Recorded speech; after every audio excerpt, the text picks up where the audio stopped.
Man, ain't gonna lie to y'all, ladies and gentlemen. This video is gonna suck. It's not gonna suck because I'm not a good content creator. I'm an amazing content creator. Like, I would go as far as to say you should like the video just because I know this video is going to be amazing. No, this video is going to suck because unfortunately I have to make a video on the downfall of one of my favorites, my all-time favorites in wrestling, the rated R superstar, Adam Copeland. Some of you may know him as Edge. Some of you may know him as Cope. If you only know him as Cope, this video is really for you because the Cope you see today is not the Cope I grew up with. You see, Edge in his prime is a top 5 heel of all time. That is not exaggeration. Ask any Gen Z wrestling fan. He ruined a lot of Monday nights and a lot of Friday nights for especially us John Cena fans. And in hindsight, maybe Edge was the good guy all along. But, you know, that's a different video for a different day. You see, Edge was not only known as a very good bad guy, if not more impactful as a hardcore wrestling legend. And maybe overall, outside of one big fuck up, in which I will get to, Edge was known as a very good dude who really helped a lot of people. But unfortunately, I'm afraid that Adam Copeland is tarnishing his legacy as since his amazing return at the Royal Rumble in 2020, Edge has been mid at best. Before I go too deep into the fall from grace, allow me to briefly explain to an audience who may not be aware just how extraordinary and unlikely the legendary career of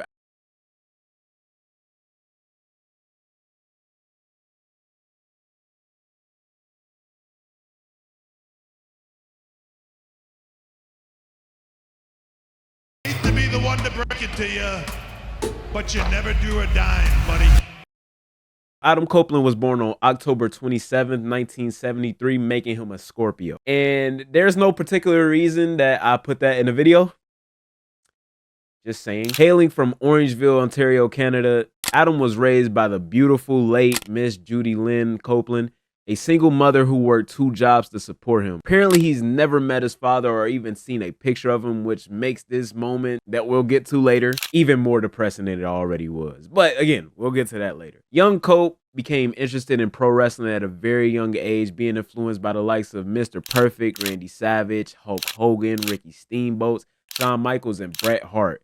And for some people, the route that the universe chose for you will sometimes be obvious that you have no choice but to follow it. I say this because this really applies to Adam, who met his lifelong best friend and future co-tag team champion and future co-Hall of Famer, future rival at a very young age. These two became best friends and even attending their first WrestleMania together at the age of 16, where the duo saw one of the greatest wrestling spectacles of all time in Hulk Hogan versus the Ultimate Warrior. Adam would credit this match as the thing that made him realize he wanted to be a pro wrestler. Just a year later, he won an essay writing contest that awarded him free wrestling training with the late great Daddy Siki and Ron Hutchinson, who along with Siki is credited with training future wrestling greats such as Trish Stratus, Gail Kim, and weirdly enough, Adam's future wife, Beth Phoenix. Like I said before, at a young age, it seemed as if Adam's future was already paid for him. I mean, he was even voted as most likely to become WWE champion in his high school yearbook. And after a brief period where he did have to put his dreams on the back burner to help support his mother and at the same time obtaining a diploma in radio broadcasting,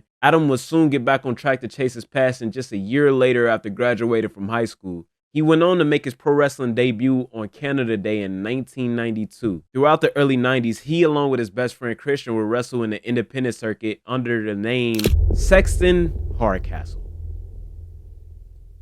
Yuck. Adam would actually have a one-off in WCW before making it to his new home for the next 2 decades in WWE, then known as WWF. The opportunity came when he worked a show in Ontario and met Bret Hart's business manager, who was so impressed by his work that he suggested sending in an audition tape to WWE. I should also mention that this isn't the only time at a young age he had a run-in with Bret, as Edge was in the crowd at 19 years old when Bret Hart was doing a television interview where he would actually get the chance to ask Bret a question. Edge went on to take the business advice that Bret and his business manager gave him, and it sort of worked, as just under a year later, he made his WWE debut in the house show against Bob Holly. At the time, he was unofficially employed by WWE, only making about $200 a week, And that may sound crazy, but also crazy enough, WWE would actually pay off his college debt, which is around $4,000. So, who says all corporations are evil? He was suggested to go to Calgary, where Bret Hart was training wrestlers at the time when Bret was recovering from a knee surgery. Adam spent what little money he had left on a plane ticket to attend the training, and this sacrifice paid off as he was in a room with not just the legendary Bret Hart in his prime, but also future stars like the late great Test, Kim Shamrock, and future Hall of Famer Mark Henry. Adam would go on a brief tour in the independent circuit before returning to Bret's house for training, but this time bringing his best friend Christian. This paid off for both of them as Bret was so impressed with these guys that he put a good word in for them to which they received developmental contracts. This developmental stage was only about 7 months, as on June 22nd, 1998, Edge would put the dark match days behind him and make his debut on Monday Night Raw. The match ended prematurely as Edge legitimately hurt his opponent with a somersault, injuring his neck. Edge was really in limbo at first, really having no real direction as a single star. He wasn't necessarily in a bad position, but he definitely wasn't in a good position. Just mid, until he was placed in a feud with a vampire. It was the 90s, ladies and gentlemen. I don't know what to tell you. How was Edge looked at in... Maybe let's start with the Edge and Christian thing. How was he looked at potentially at what he could be as a single star? So when they brought him in, he was a prospect. WCW had their eyes on him. WWF had their eyes on him. They actively paid him to go work independence because they knew it was really like the start of the WWE ID program of what we see today. Right. Like he and Christian were put on deals and told to go work and get experience. He got brought in with the Brood and he didn't talk at all, but there was something really cool about him. Yeah. And fortunately, like maybe a year and a half in, they were like, oh, these guys are actually very funny and really entertaining. And pretty quickly, like I want to say very early into that tag run when they started to go heel and they were cutting promos, you knew that they would both be able to work individually because they worked off of each other so well, but you also knew that from a singles perspective, there was a lot of potential there. Edge also, dude, 6'3", 6'4". Yeah. And in WWE, that's very important back then. So you always knew that was a real possibility, especially with the way that he was doing things on the microphone. Like you had the feeling like, okay, they'll probably do this for a couple years, but Edge is going to go to a singles guy. Like, so everybody kind of knew it. During the feud, the vampire named Gangrel, I believe that's how you say his name. I was not alive during the 90s. Forgive me. Gangrel would introduce Christian, who WWE would make Edge's kayfabe brother. Eventually, Gangrel would convince Edge to join him and Christian to subsequently form one of the greatest tag teams at Edge and Christian. But at the time, unfortunately, they were in the alliance called the Brood. The Brood would not have too much impact on the WWE, really just being another alliance. They did have like a brief stint where they joined The Undertaker in the Ministry of Darkness, even being part of that terrible kidnapping of the $1 billion princess. It was the 90s. The Brood went on to eventually betray The Undertaker to escape from that mess, but other than that, they were mid. And to this day, still fucking mid. I don't care. Fight me. They had a great presentation and they looked cool, but they were mid, But as a team, mid.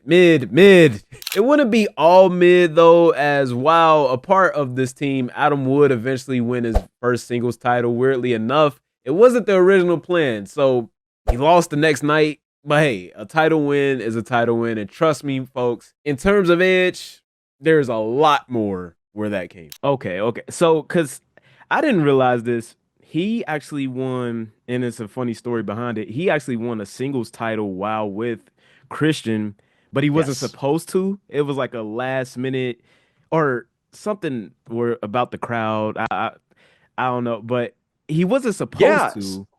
I can highlight it to you. Yeah, I was, because Edge was my favorite wrestler at that point. Really? I was like, I couldn't believe it. But I think it was a live event in Toronto, which is where he's from. Yeah. But they were just like, hey, we're going to put the Intercontinental title on you very briefly.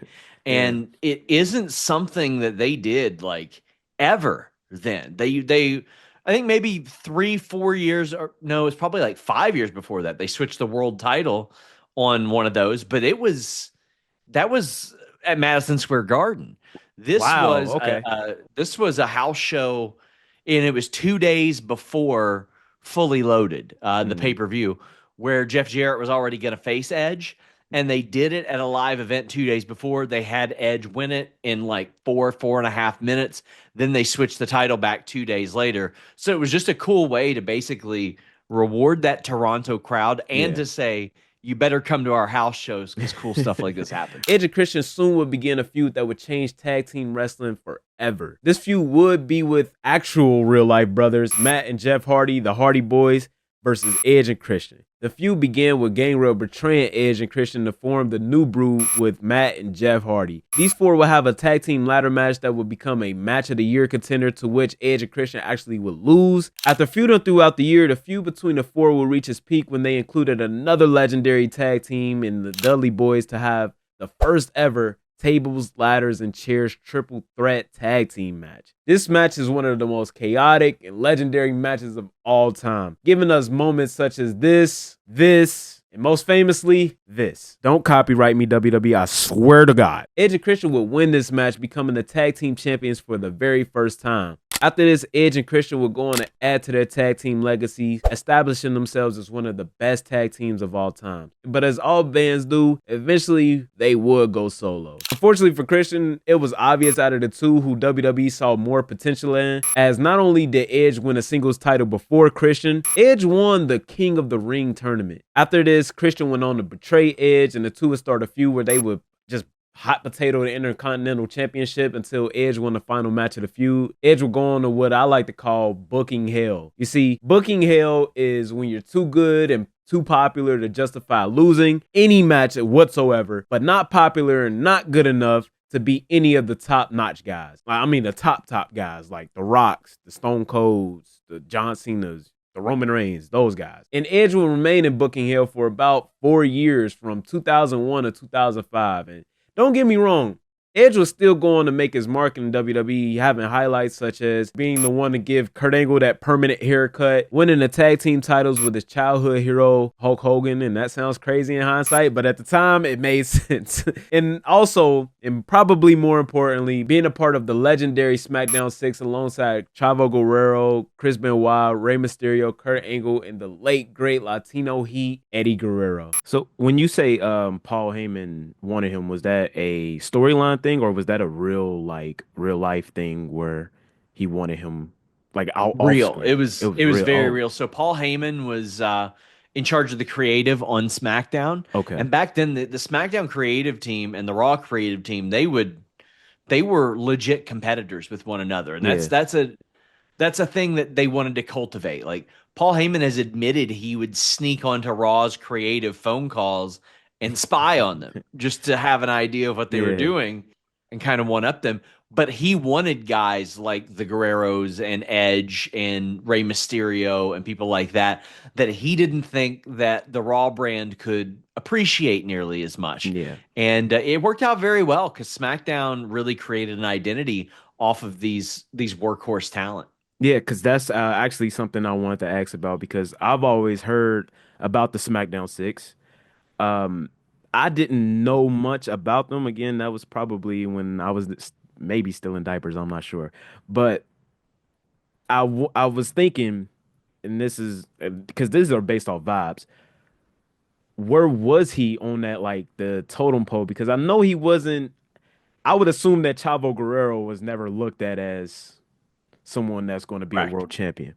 But I'm also assuming that he, at the time, he wasn't looked at as Kurt Angle or even maybe Eddie Guerrero. So the interesting part about that and when SmackDown really developed was when they started to do that draft, Brock Lesnar had just debuted. Yeah. So there was no other option or anything. They knew immediately Brock Lesnar was about to get a monster push, win the title from The Rock, and then carry that title across SmackDown. Okay. And now eventually Kurt Angle was the guy that was sort of his foil, and then the Big Show a little bit when he came back. But it was it was the Brock Lesnar show at the top of the card. Yeah. And I think that almost everybody there, whether it be, Edge or Benoit, Angle, Eddie, they all kind of knew it too. They're like, okay, we can't really deny this guy because he came in and was able to do things that nobody else did. Yeah. That was until Edge had suffered a neck injury that would go on and haunt him his entire career. And just remember that neck injury. Remember the neck injury. Ironically, this stemmed from a ladder match that Edge had with Eddie Guerrero. He tried his best to power through the injury, but over the following months after the match, Edge would start losing feeling in his arms. In hindsight, and spoiler alert, it makes sense that this injury would be the one to eventually retire him, as the neck injury would put Edge on the shelf for an entire 14 months, as he would go under the knife for spinal cord fusion, which is a surgery that joins two or more bones together in the spine. And at that, like, damn, it sounds like they just weld two bones together. Like, what the fuck? Who came up with that? And this might sound ignorant, but do you get shorter if they fuse two? I'm very ignorant. Luckily, Edge would return to wrestling when he was drafted to Raw in the 2004 WWE Draft, making an immediate impact when he speared Eric Bischoff, the general manager of the show at the time. You would think this would shoot Edge straight to the main event scene, but he immediately went back to the tag team division when he would win the tag titles with his fellow SmackDown 6 member Chris Benoit. This went on to be another short-lived tag team as Edge would return to the mid-card and win another Intercontinental Championship. But unfortunately, this title reign would only last about 4 months due to Edge having a groin injury. When he returned just a month later, it proved to be a blessing in disguise, though, as Edge was immediately put in world title contention as he would be entered in a feud with Chris Benoit and Shawn Michaels, who were contenders for the title. Due to a fan vote of all things, Edge and Benoit would miss the opportunity to have a match against the world champion at the time, Triple H, at Taboo Tuesday, instead receiving another tag team title match, which they would win, but Edge would abandon Chris and storm off angry, later in the show interfering with Shawn's world title shot, costing him in the match. A couple weeks later, Edge and Benoit would lose the tag team titles after Edge abandoned Benoit again and instead deciding to sit in a chair and watch and make it a handicap match, basically. After the match, Edge went on to attack his partner, turn heel for the first time since the Edge and Christian days. This is when he would truly be looked at as a star in the singles division, immediately earning a world title match that would include Triple H and former co-tag team champion Chris Benoit. This match was somehow in a draw, leading to the title being vacated and then defended in a elimination chamber match. It was the 2000s. 2000s was weird. Edge would not win the elimination chamber, but he would win a feud with the Heartbreak Kid, Shawn Michaels. It was a very short feud, but it was very productive as Edge would defeat the Hall of Famer. And on the same night, he would compete in the Royal Rumble, where he would end up being the final three alongside Batista and John Cena, which is low-key poetic, as these three were on a come-up. And if you're making a Mount Rushmore out of this era of wrestling, arguably these three are on it. Edge was, when you think about the Ruthless Aggression era or heading into the next era after the Austin and Rock, you think about John Cena and Batista. Third to last person was actually Edge. Mm-hmm. So was it at that time, was it like obvious that he was kind of being that guy, or was it still a prospect type of thing? It was a little bit of both. Like, you could tell that there was something very, very special there. Yeah. And I mean, that specific era was interesting because he got drafted to SmackDown. Paul Heyman wanted him really, really badly. But then Paul Heyman also said, well, I'm going to put him in a tag team with Rey Mysterio, and they're going to do some incredible stuff. By the time that tag team ended, he had like broken his neck not long after that. So right. I think that he probably would have ascended much sooner. Obviously, he would have had he not broken his neck.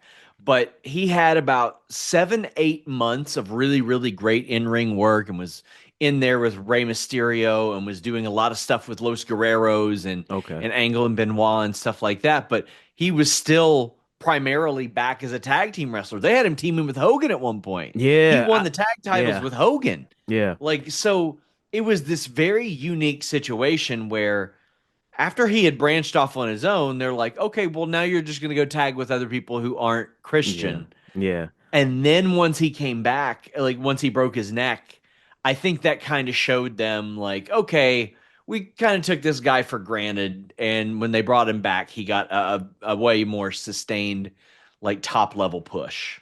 Although Edge would not win the Royal Rumble or leave that year's Mania with the world title like Cena or Batista, he would leave with the first ever Money in the Bank briefcase. A briefcase that we didn't know at the time, but would ultimately basically guarantee you're the next world champion. Ironically, side note, Edge didn't even want to compete in the ladder match, going as far as the campaign to be left off the WrestleMania card altogether. Again, when the concept was first brought to me, I was like, another ladder match, man. Guys, I'm trying to shake that. You know, I don't want to be the guy that, okay, we'll get you on Mania, but it's got to be in a multi-person ladder match. So at first I said, I don't need to be in it. Yeah. What a dumbass. No, thank you. What a dumbass. And they talked me into being in it. Your Gort's is like, you should really be in it. You should really, really be in it. Yeah, all right. Sure. And all right, good words. What do you know? Yeah. Like, and then they said, and you're going over. I was like, oh, but still, what? But he was convinced by Kane and Chris Jericho to compete and ultimately win. I'd imagine this was due to the neck injury he suffered a year before in the same type of match. My guy had PTSD. You see what happens when you know what I'm saying, you power through your trauma? You become a world champion. Not literally. Some of us. You may be thinking this was the peak of his come up, as he was all but guaranteed to be the next world champion, but man, Adam Copeland would do something outside of wrestling that would ruin his relationship with a close friend and his then wife. But as much as he was about to lose, he was about to gain so much more, as he was on the brink of making the mistake that would make him the legend that is the rated R superstar.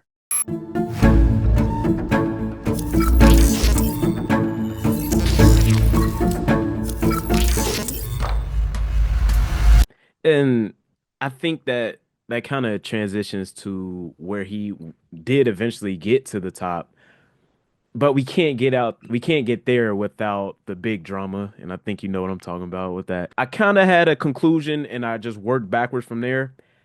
And given where we are with Edge today, where we look at him, you probably seen the scrutiny he's getting right now. It's not, Of course, yeah. it's not looking too pretty in terms of public favor for him. I think, and I felt this way for a long time, whereas the best of Edge was the rated R superstar, and not the rated R superstar giving concertos and stuff, and that's a part of it, but it was also this, for lack of a better word, chick magnet guy. Yeah. With Lita. So there's really a lot of people we can credit to getting Edge to the legendary status that he is today. And before we get to the scandal, let's establish who is probably the most important, because we can, of course, talk about his trainers.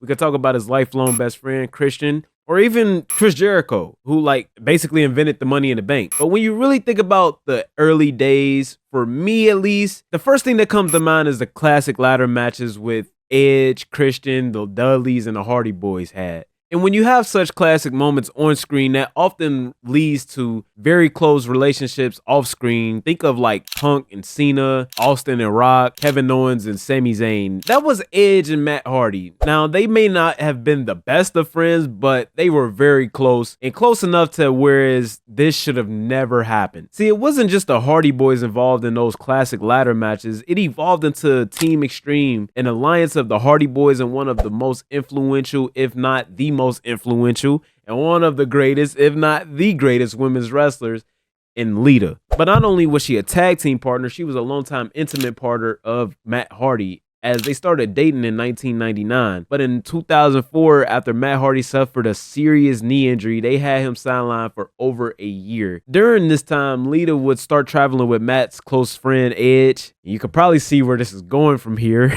During this time, Edge would, of course, begin an affair. Yes, an affair, as not only was Lita in a relationship with Matt, Edge himself was married as well. Matt understandably did not handle this the best way. He would immediately spread the tea all over the internet, and this was before wrestlers had social media, so this was before Twitter, MySpace, Facebook, and that tout bullshit. Matt would expose this on his own personal message board. As a result of Matt's unprofessionalism, WWE would immediately release him. And immediately, this would make a terrible situation somehow even worse for Lita. While Lita was getting hate mail, slut shamed, while at the same time recovering from multiple injuries, Edge is benefiting from all of this, as we all know the double standards for women and men in situations like this. But hey, that's not a video for me, at least. Yeah, you know what I'm saying? If you really want to break down on the gender roles and all that nonsense, go to the Red Pill community. Go to the FD Signifier. Go on there. Yeah. Poor Lita. That's all I'm going to say. The worst that came out of this for Edge was the crowd reaction, as people would chant things at Edge like, "We want Matt," and "You screwed Matt." And of course, Edge will lose a friend in Matt Hardy and his wife. But I personally believe if you'll do what he did, it didn't really matter to him either way. Especially given the fact that Edge and Lita started dating after this. The most infamous backlash came at the WWE ECW One Night Stand pay-per-view when WWE allowed Paul Heyman, of all people, to have a microphone without a script. With Edge in the crowd, Paul would bring out the real-life drama and said he had 2 words for Edge: Matt freaking Hardy. Yes, that was 3 words. Still a crazy line, because nowadays this was normal, but remember, this was 2005. This is equivalent to nowadays WWE saying Tony Khan on Monday Night Raw. It became such a big deal that WWE just couldn't ignore it. And the Fed, being the vultures that they are, decided to capitalize off this nonsense and pair Edge and Lita on screen. And it never really seemed as if Lita was truly happy, especially in hindsight when you add the fact that she would retire from wrestling about a year later. This was low-key the end of her as a singles competitor, although she would compete in matches every blue moon and would regularly be in the main event scene due to the alliance with Edge. I have to imagine this wasn't a fun time for her, especially since she retired a year later. Now, Sir Adam Copeland, on the other hand, this would be the moment that would make him the superstar we know him as today. This is how he became the rated R superstar, the ultimate opportunist, and arguably a top 5 bad guy of all time. I'm sure Adam regrets what happened here, but legitimately, I don't think we look at him as the legend he is today without this incident. Think about it. How many women have we seen him interact with on screen after this? Who else had a live sex celebration on television? Even on video games, he was always interacting with various women. His gimmick was like this weird male corn sarce with a sex addiction who will break every rule just to win. He was Drake before Drake. And the Matt Hardy situation was unfortunately the thing that took Edge from this basic bad guy to the biggest villain in the company. This situation, like I said, would become such a big issue that WWE had no choice but to rehire Matt Hardy. Not only would the Fed rehire Matt Hardy, they would immediately take advantage of the real life affair and turn it into a storyline. This is in the rare section of pro wrestling feuds to actually do so. Think of Bret and Shawn, or Punk and Eddie Kingston, or really every Punk feud since he returned to wrestling. Like, this was like real life drama put into television. Now, since this was before social media took over our everyday lives, or even WWE had a YouTube channel, it was really hard to tell what was real or not. Me personally, I don't know if I want to work with someone who I backdoored like Edge did. And on the other hand, if I was Matt, I highly doubt I want to work with someone who was smashing my ex-girl. That's tough, especially if the motherfucker was going to beat me in that program. Yes, Matt Hardy not only lost his woman, his friend, his job, and eventually the feud. He didn't just lose like, nah, this dude got his ass whooped weekly. Apparently, the real life relationship between Edge and Lita didn't last that long. Apparently, it was over between the two even brought it to television. All 3 involved was reportedly very uncomfortable with the storyline and would have preferred not to do it at all. Lita was probably the biggest loser out of all this. Like I said, she would retire about a year later. Her character was constantly slut shamed. That would not and should not be accepted today. And my unks and aunties can correct me if I'm wrong, but this wasn't happening before the affair. Like, I don't remember how Lita was treated before the affair, but I don't think she was slut shamed and looked at as like this prostitute character before this whole affair. The most egregious instance of this being after her retirement match, like literally after her retirement match. Crime Time, you know, the former WWE wrestlers JTG and the late great Shad Gaspard, yeah, them. They would go through her luggage and sell some of her personal belongings, such as underwear and feminine hygiene items. That's what I wrote on the script. That's why I'm like looking past you. I'm reading the script, and that's what it is. It's in quotation marks.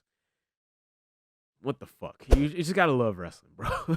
Matt Hardy definitely has a legitimate case for being the worst out of all this. Not only did he lose, like I said, he lost his woman, and worst of all, I think he lost the support of higher-ups in WWE. I'm not sure what they thought of him before this whole debacle, but I'd imagine they thought better of him than someone who should get cucked and his ass whooped weekly with no revenge whatsoever. Matt would really never recover from this in terms of a WWE career. He went on to have success outside of Vince's company, such as in TNA and ROH, but this feud was arguably his peak as a single star in WWE, and unfortunately, the results speaks for themselves. Now, Edge, on the other hand, like I said, this affair brought him to superstar level. There is no rated R superstar without this affair, as this became his whole character, and he played into it well. Edge legit looked like every biker bad boy from Disney or Lifetime movies. So, do we get that Edge? Do we look at Edge the same way if that Matt Hardy and Lita incident never happens?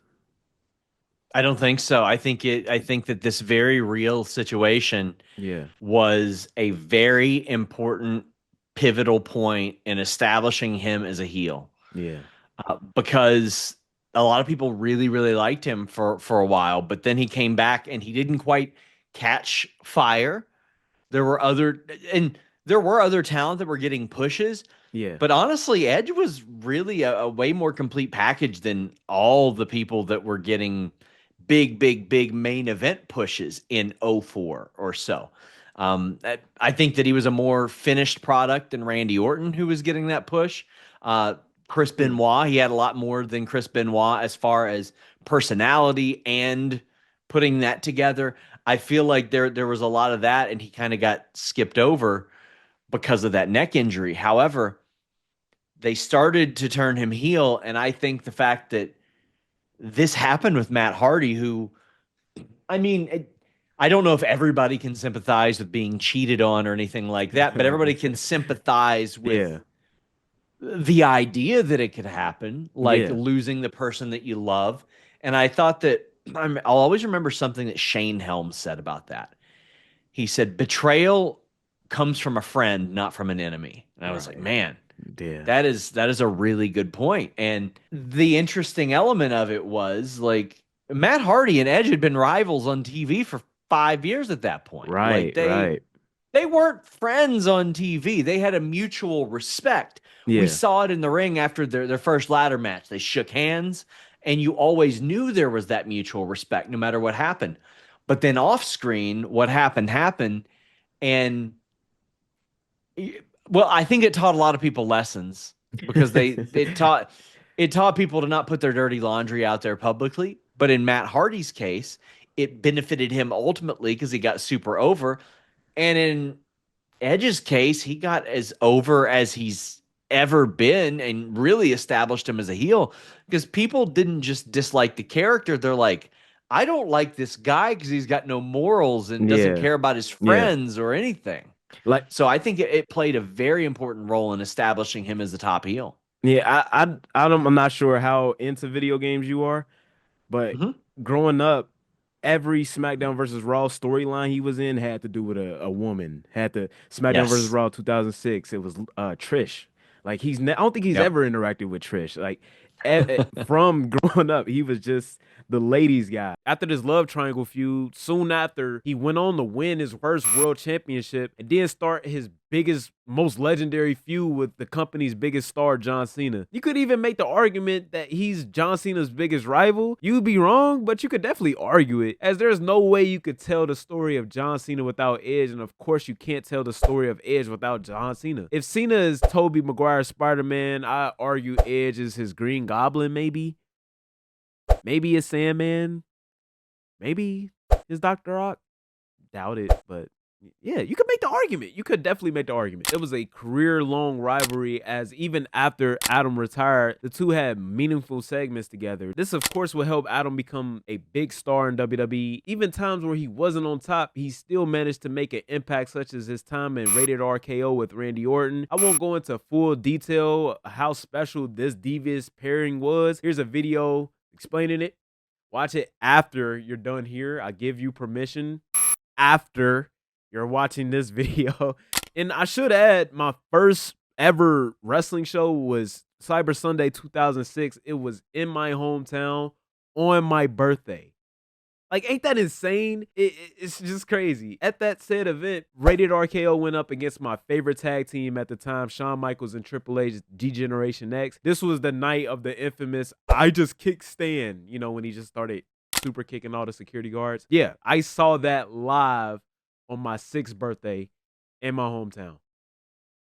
After the pairing with Randy Orton, Edge will remain in the semi-mid-card of the company, even competing in another Money in the Bank match and arguably still in the show for the 2nd year in a row. As at WrestleMania 22, he had a legendary spot with hardcore legend Mick Foley when he speared him through a table, a flaming table. Then the next year, he would have another memorable moment, again, arguably still in the show, with Jeff Hardy when Jeff would jump from a big-ass ladder from inside the ring, leg drop into a big-ass ladder outside of the ring, in which on that ladder on the outside of the ring,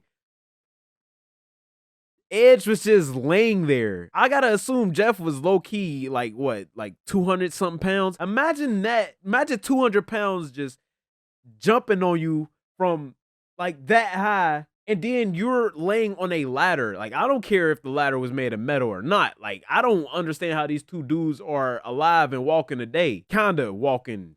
Sorta, not really, not at all, actually. And when you take a step back, we're kind of getting a pattern here with Edge. Throughout his career, he had all these crazy instances, all these crazy moments where he may not be in a main event, but you will always come out of that show with Edge on your mind. And there's nothing wrong with that, but you have to ask yourself, why did he have to do all of this nonsense to just be a minor part of the program? You're going to hate my answer, but Edge is missing something, and I can't quite put my finger on it. Every wrestling fan you speak to who is rational will call Edge an undisputably, at worst, top 5 bad guy in WWE history. But with that said, no one would dare put him in the same era as the greatest of all time, such as The Rock, Stone Cold, Hulk Hogan, Bret Hart, John Cena, or even his tag team partner, Randy Orton. You might be thinking, that's unfair, he had to retire early, and I hear you. But that's bullshit. Edge was an active competitor in WWE from 1998 to 2011. That's 13 years of main events, primetime TV, literally winning the most championships in company history. He, on paper, has a better career than The Rock and Stone Cold combined, as they have a combined 13 years as full-time wrestlers, and Edge doesn't touch their impact, influence, or popularity.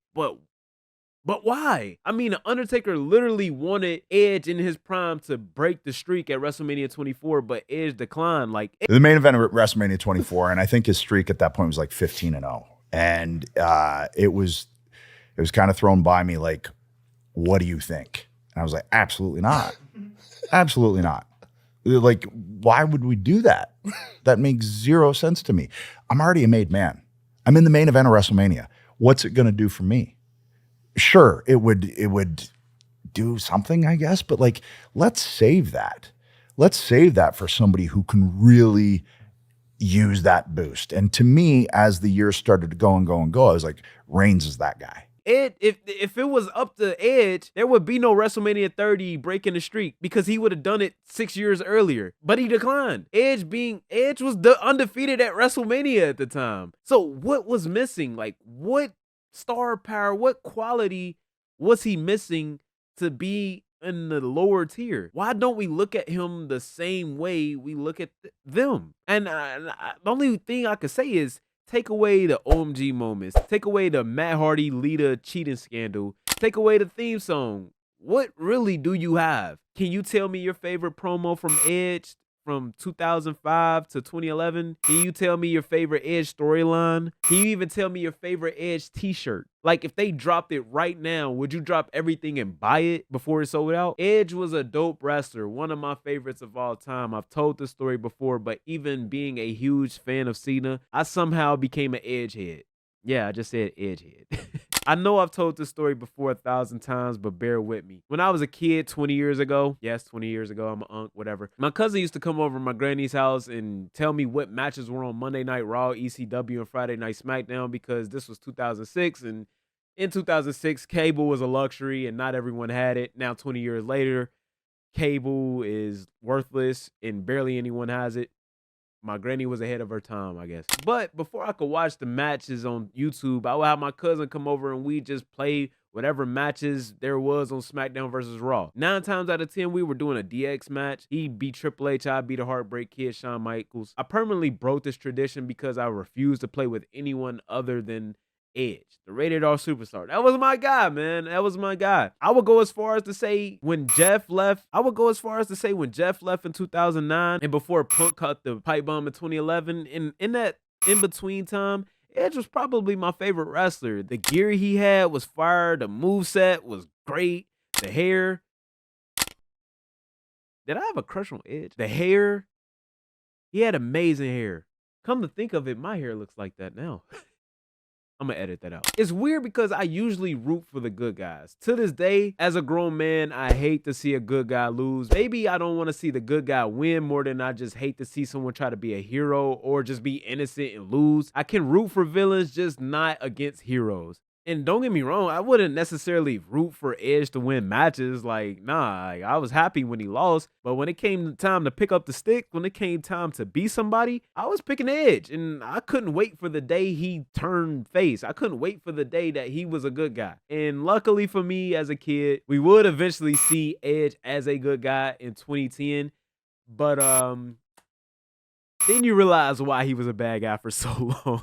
You see, at some point, Edge's booking limbo got so bad that he ended up in a tag team somehow with Chris Jericho, another resident in booking Limboville. They went on to actually win the tag team championships, but soon after, unfortunately, another injury, another one. Like I don't know. Like take a shot every time he gets injured. That should be the drinking game of this video. Apparently, another injury cost him another title. Another real life incident that WWE took advantage of, as this started a feud between Jericho and Copeland. Jericho began a feud by trashing Edge while he was away recovering from the injury. This made Edge, for the first time in over half a decade, a sympathetic good guy.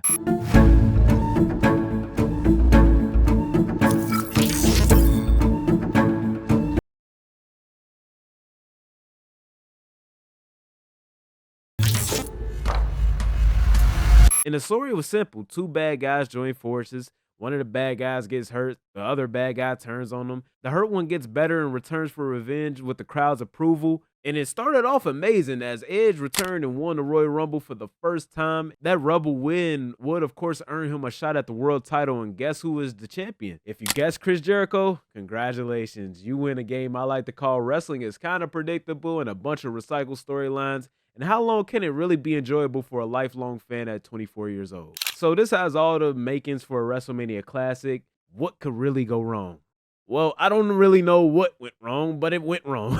I think when he retired, that was like my favorite Edge, like right before he retired. Yeah. Because he was a babyface then. But did he ever really work as a face? Like, oh yeah. Did he? Yeah. He was a very good babyface for a little while. People liked him. Like Edge and Christian, when they broke off from the Brood, worked as baby faces. And honestly, when they were together as a team, like the crowd loved him. Like, okay, the audience loved the 5-second pose and all that stuff. But then when he split off from Christian, he was a baby face pretty well from that point up until I think it was the heel turn after Money in the Bank, after he won that. And I think he attacked Benoit. For technically almost 4 years, even though he missed a full year of that. And then did he ever find his footing as a heel. Like it worked. He was a great foil to John Cena for all those years. I was thinking about this earlier and I wanted to ask you, can it even be like debated? If somebody said he's the greatest heel of all time, like, well, not even greatest, but the best, just in terms of skill and actually making you want to hate him, who could even say for sure he's better than them? Yeah, so one of the things that I felt like was very unique about him was on TV, you look at him and you're like, I might beat the shit out of him myself. Yeah. But if you saw him in person, this guy's like 6'3", 6'4". He's in really good shape. He can talk better than most people. Yeah. He's an outstanding wrestler, and that's after the neck injury. Like, there are things that he does.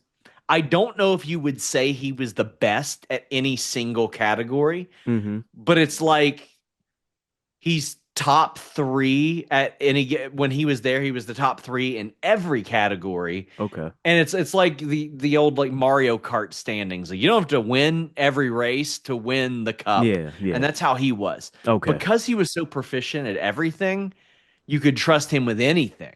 Yeah. So if it was working with somebody like Lita, if it was taking a guy like John Cena, who a bunch of people were convinced couldn't work, and make him look like he could work, that was important. Okay. He also he had a babyface run. I had almost forgotten when he came back from injury.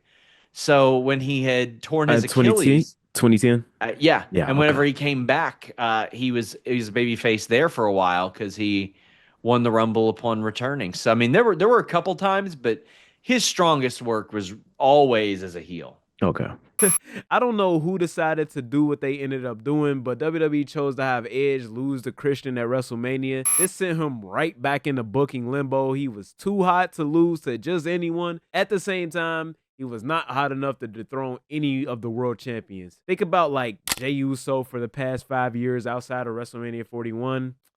Yeah. Think of Bray Wyatt's entire career, or for an AEW example, look at MJF right now. And MJF is actually the perfect example because the good guy turn for this guy was such a failure that WWE had to revert right back to having him as a bad guy just a few months later. When Edge went on to attack Randy Orton to little to no crowd reaction, it led to absolutely nothing. He was in a weird mini feud with the Great Khali, was involved in that awful WWE versus Nexus SummerSlam match, and worst of all, the feud he had with the laptop. Yes, ladies and gentlemen, Edge's last feud on Monday Night Raw was with the anonymous GM that turned out to be Hornswoggle. It was the 2010s. It was fucking weird. Maybe just life is weird. Due to this feud, Edge was traded back to SmackDown. From here, he reunited with his SmackDown 6 partner, Rey Mysterio, turning babyface one last time. Edge and Mysterio went on to live up to the SmackDown 6 moniker, captaining, if that's a word, the SmackDown tag team at the Bragging Rights pay-per-view. They actually went on to lead their team to a victory, giving us this classic photo of the two. And slight spoiler, this would not be the last time they tagged together in a multi-tag team match. But we'll get to that later. And nor was it the last time they shared the ring together in any aspect, as they shared the ring as they end the year in a fatal 4-way TLC match at the namesake pay-per-view against Alberto Del Rio, notable prick, and at the time, World Heavyweight Champion Kane, also a notable prick. Edge went on to win that match, and I should mention this match was very good. I suggest everyone go watch it, not only because it was so fucking good and I loved it growing up. This was a record 6th World Heavyweight Championship win and an overall 10th World Championship win. This unfortunately would not stop the bogus, weird booking though, as he entered a feud with the young Dolph Ziggler and his ex-wife Vicky Guerrero. Yes, his ex-wife Vicky Guerrero. I've skipped over a lot of nonsense, not only for our benefit, but Edge's as well. Did I mention his booking was awful? To be honest, the only reason I'm bringing this up is because Vicky, for some reason, ended up firing Edge and stripping him of the world title, and then awarded Dolph with the world title. And this was legit. Like, it literally counted as Dolph's first world title win. Of course, this wouldn't last long, as Theodore Long, old Teddy Long, player, holla holla, one-on-one with the Undertaker tag team match, player, holla holla. I think you get it. Hey, is this the dance?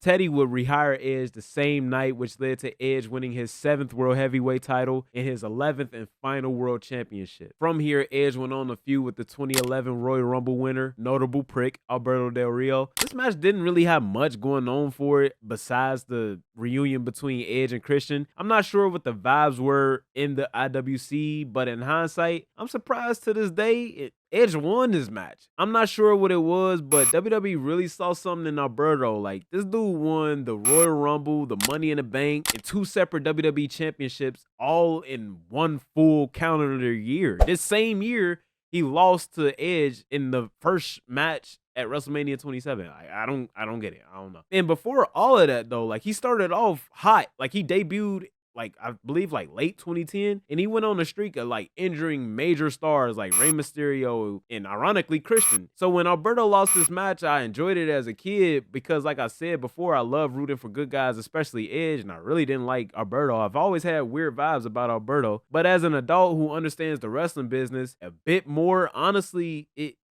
just puzzles me. It really puzzles. That's the best word for it. It puzzles me that Edge won. I assumed WWE would go on to regret this decision, as just 2 weeks later, Adam Copeland would receive some news that would change the trajectory of his life and my life forever.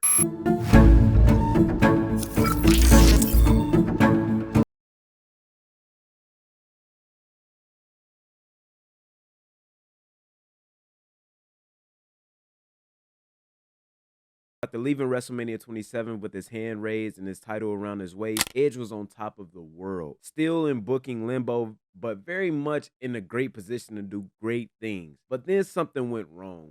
What exactly went wrong? We still don't know to this very day. But remember that neck injury early in this story that led to Adam missing some time? See, that lingered on, and apparently Edge was wrestling on borrowed time for years, and it was only a matter of time before his neck couldn't hold up anymore. It's only speculation, but it seems that the final straw for Edge's neck was that spear that he performed on Brodus Clay. Yes, literally the same move he's performed about 1,000 times without incident, was just basically the drop of water that tipped the cup over. Now, Brodus Clay is no Rey Mysterio. He's no small fry, and he's mostly fat. Like, let's be honest, he's not a lot of muscle there, but even if he was, it's still a lot of man meat to just be throwing a guy with neck problems at. And I highly doubt that WWE knew that Edge was struggling with the neck injury, given the fact that he won the WrestleMania match and it was a rematch between Alberto and Edge scheduled for Extreme Rules, which was about a couple weeks away. And not only was it scheduled, but it was going to be a TLC match. And I remember this night. It was maybe the darkest day for an Edge fan, or maybe even for a wrestling fan in general. And I remember watching Monday Night Raw in my cousin's room, and mid-show randomly came across the screen was a graphic that Edge had a huge announcement, or that he had to address the WWE Universe, one of the two. And immediately, I knew he was retiring. Just off the way they were advertising it, it reminded me of a year earlier when HBK retired. I can't remember if I knew why or if 10-year-old me was aware of the injury history or not. For some reason, I vaguely remember being a huge talking point in the commentary for the SmackDown versus Raw games. I might be totally wrong on that, but I feel like I remember it. I remember being in total disbelief, and on top of that, most of all, just sad. 10-year-old me still thinking that wrestling was real. I think I even cried. See, this was before Daniel Bryan retired, Paige retired. This was just a shocking moment, a shell-shocking moment for 10-year-old me. I was a huge Jeff Hardy fan, but for me personally, I did not have cable, so I couldn't watch Friday Night SmackDown. So by the time I even realized Jeff Hardy left, like, he was in TNA already. And by the way, if 8-year-old me seen the way CM Punk did Jeff Hardy, I don't think I'd be a Punk fan today, by the way. And if y'all think I'm a Punk fan, and y'all are right, Punk is my guy. Jeff Hardy was my hero at 8 years old. But anyways, like I said, HBK's retirement was very traumatizing. It was eerily similar to Edge's retirement, except the fact that one was by choice and the other had anything but a choice. Shawn Michaels retired because The Undertaker beat him at WrestleMania in a Greer versus Streak match. In real life, he was retiring because he just was getting older and wanted to be around his family more. Edge, in comparison, felt really just unfair in comparison. It was just very confusing, as he was just on top of his game. He was literally in world championship matches, and not just any world championship matches, like literally like tables, ladders, and chairs matches, elimination chamber match. And like I said, he had another TLC match scheduled for a couple weeks before he got medically disqualified. And then something as simple as hitting his finisher ended his career and almost ruined his life. And I guess in a weird way, he was low-key lucky as fuck, because if a spear hurt him this bad, imagine if he fell off top of a ladder or fell through a ladder. We know how crazy he liked to get in these type of matches, but I didn't know he was retiring until the graphic came up on Monday Night Raw, because I was like 10 years old, wasn't in the internet wrestling community. If you were on the internet at that time, what was it like when it was announced that he was retiring? Oh, man. So it was a little interesting because he beat Alberto Del Rio at WrestleMania. Yeah. And a lot of people, like, we're talking about an Alberto Del Rio who was viewed way different then than he is now.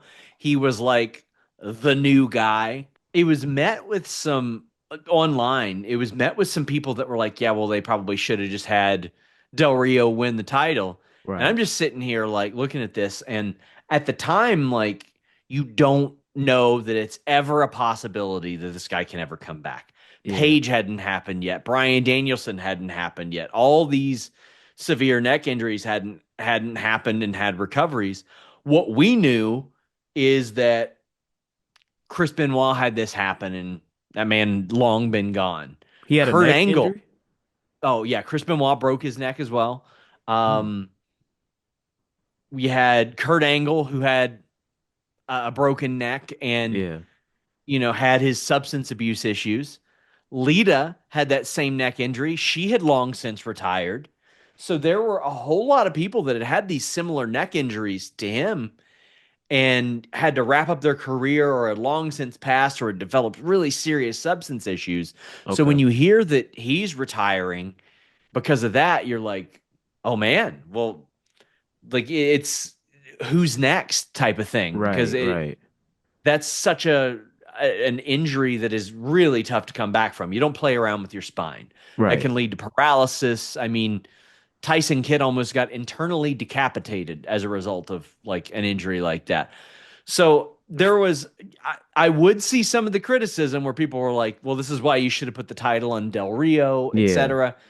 But for a lot of people, like upon seeing it, they were just like, man, I hope this guy can live comfortably ever. Right. Yeah, because it was such because that was the first time I seen somebody I grew up with have to retire, other than like Sean, who just, correct me if I'm wrong, Sean just wanted to spend more time with his family.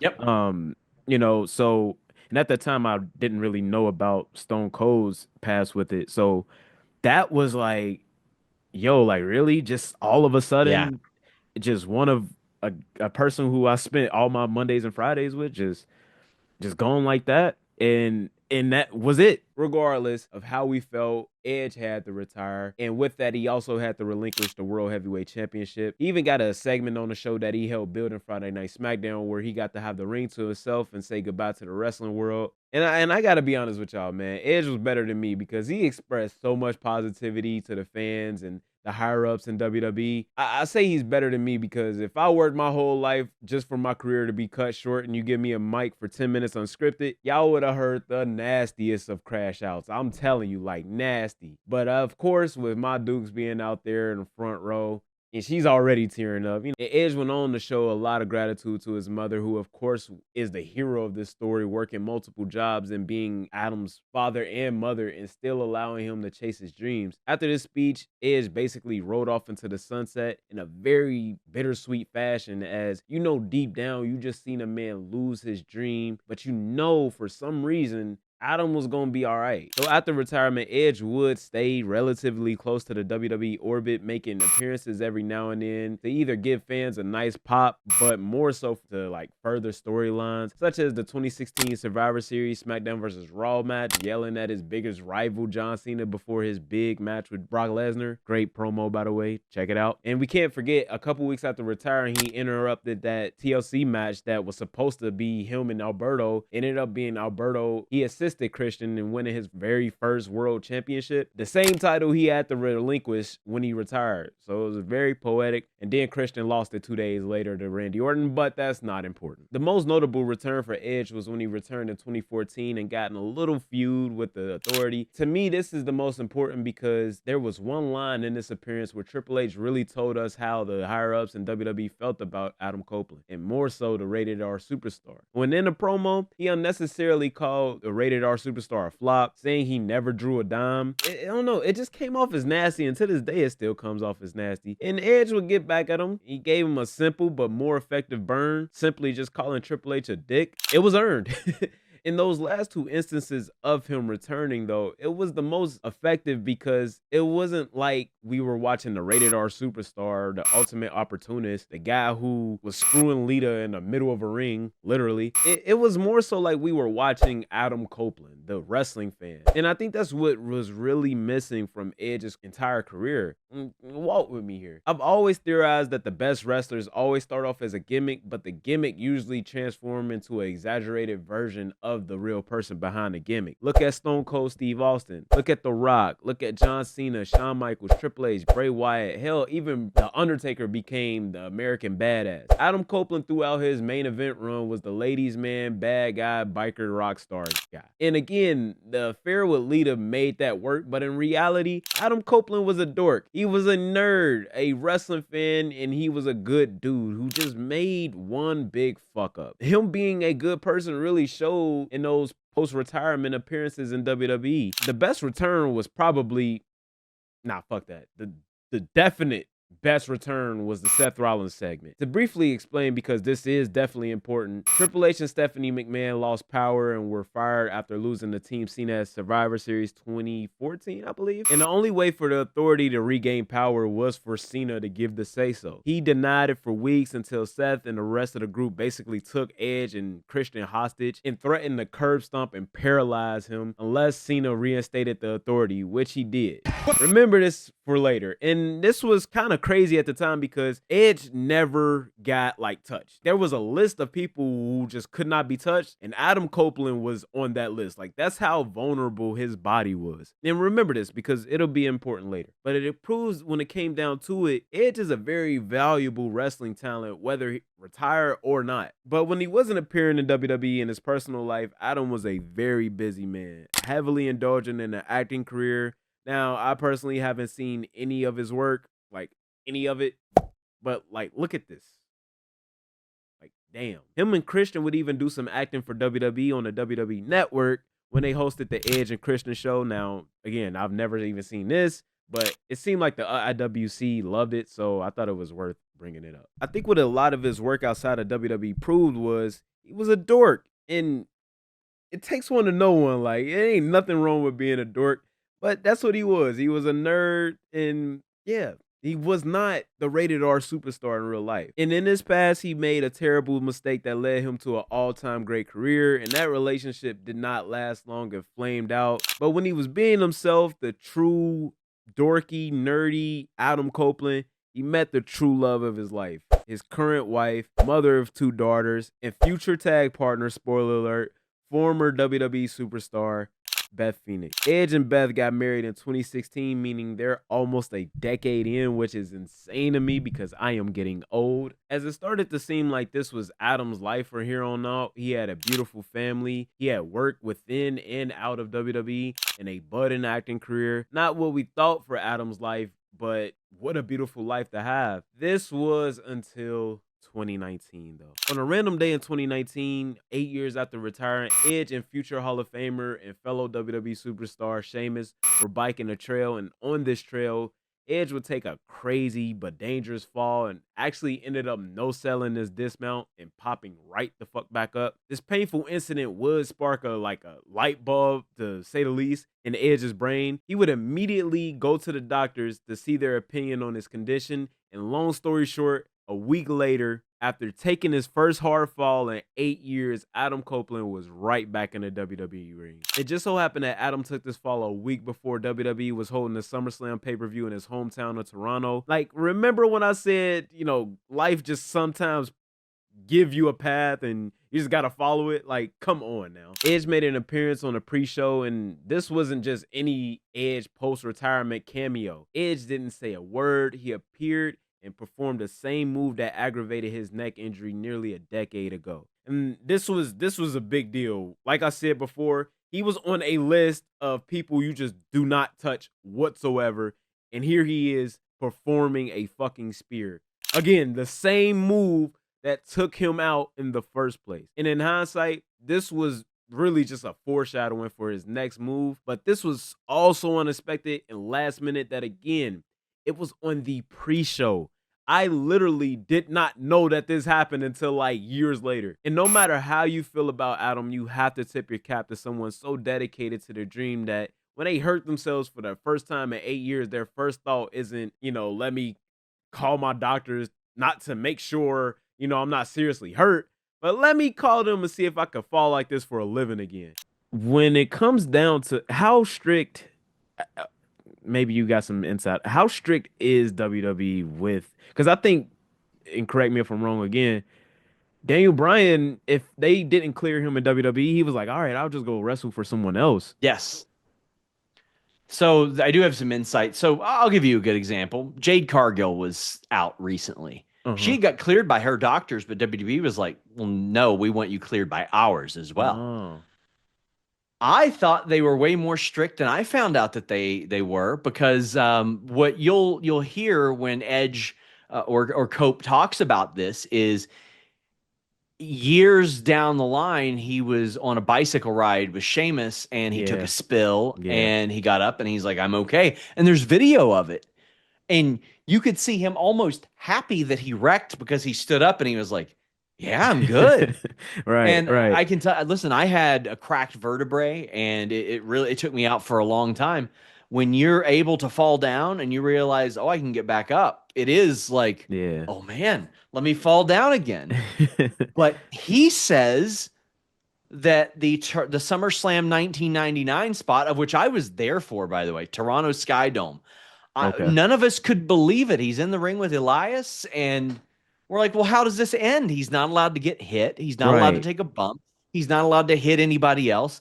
WWE had a pretty strict no contact list. So they would have a list of approved talent, but also there would be a list that would have like Edge, Paige, Scott Hall, people who they say you're not allowed to touch them. Right. And for a long time, Edge was on that list. That's why you would see Seth Rollins like hold his foot on Edge, but not do anything else.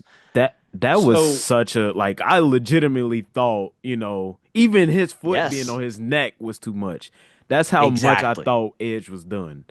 So that's, and it surprised a lot of people when they even did that. Yeah. But when he hit that spear, everybody was like, what changed? Something had to have changed. Right. So I'm up there trying to text people, trying to get the info.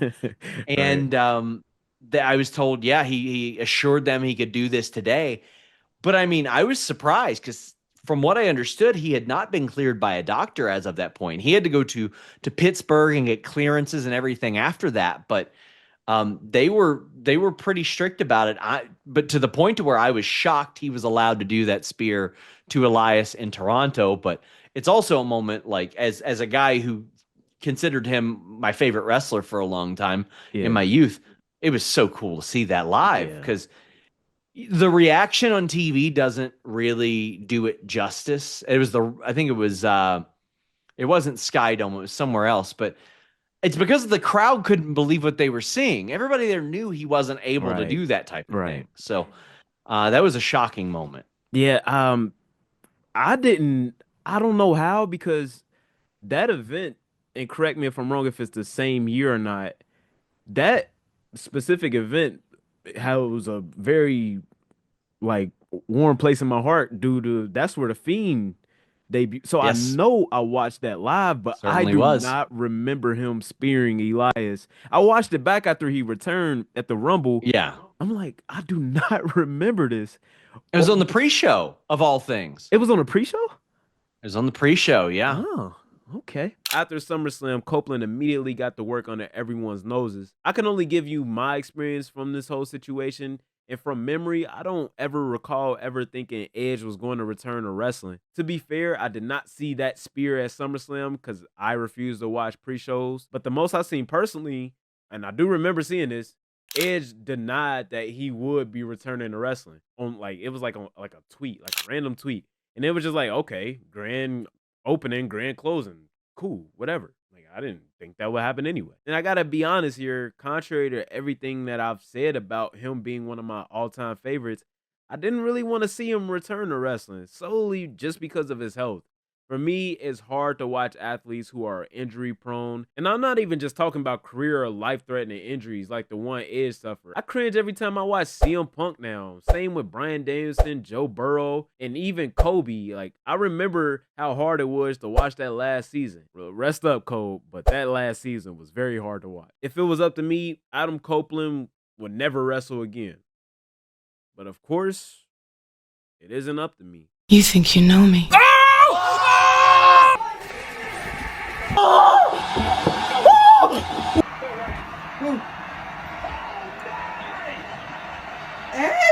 The rated R superstar was back. Like, back. That all the way back from the beginning. I'm talking about when he was becoming a main eventer in WWE.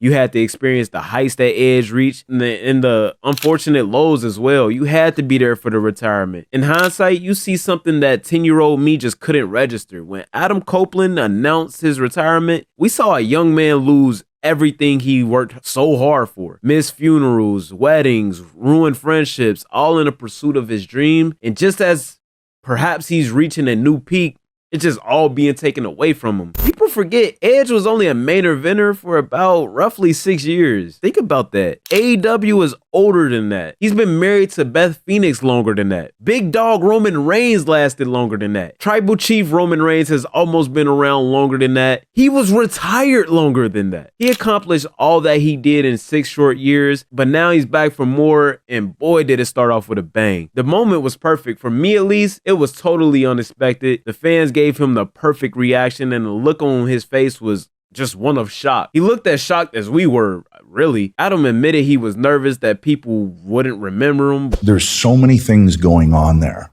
So many things rushing through my brain, through my heart. Just, this is happening. And the smoke almost made it feel like a dream sequence. But you could see in real time as that worry really just transferred into confidence. This was a huge deal, to say the least. I did see he denied that he would be returning to wrestling, like in a tweet or something.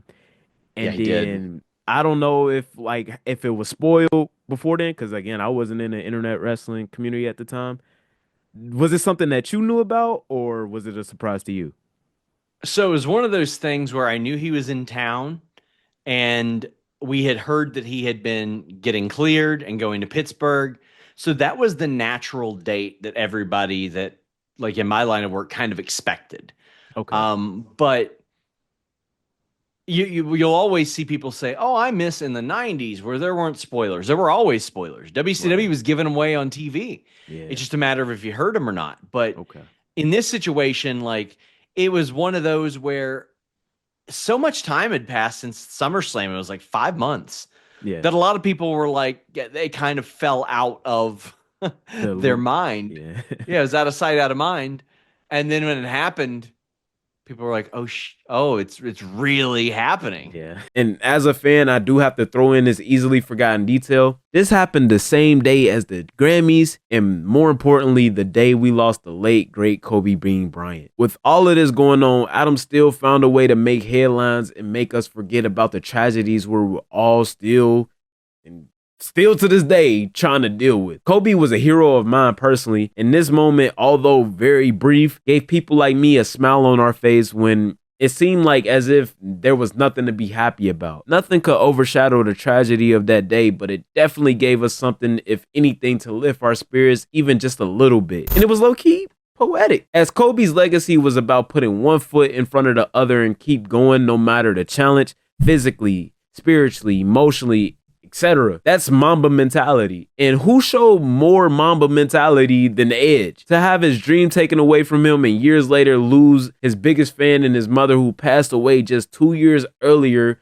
from his return in 2018. Adam Copeland kept going, kept pushing, and fought for his dream and did the impossible. And WWE wasted zero time making it obvious that they were pedal to the floor and no breaks, with Edge immediately starting his first feud of his second run with his former Rated RKO member, Randy Orton. And they didn't just trade words back and forth. No, Randy Orton gave this man a concerto on his first night back. If you're unaware what a concerto is when your opponent's head is laid upon a steel chair and you smash that head with another steel chair. Yes, you sandwich his head with steel chairs. Yeah.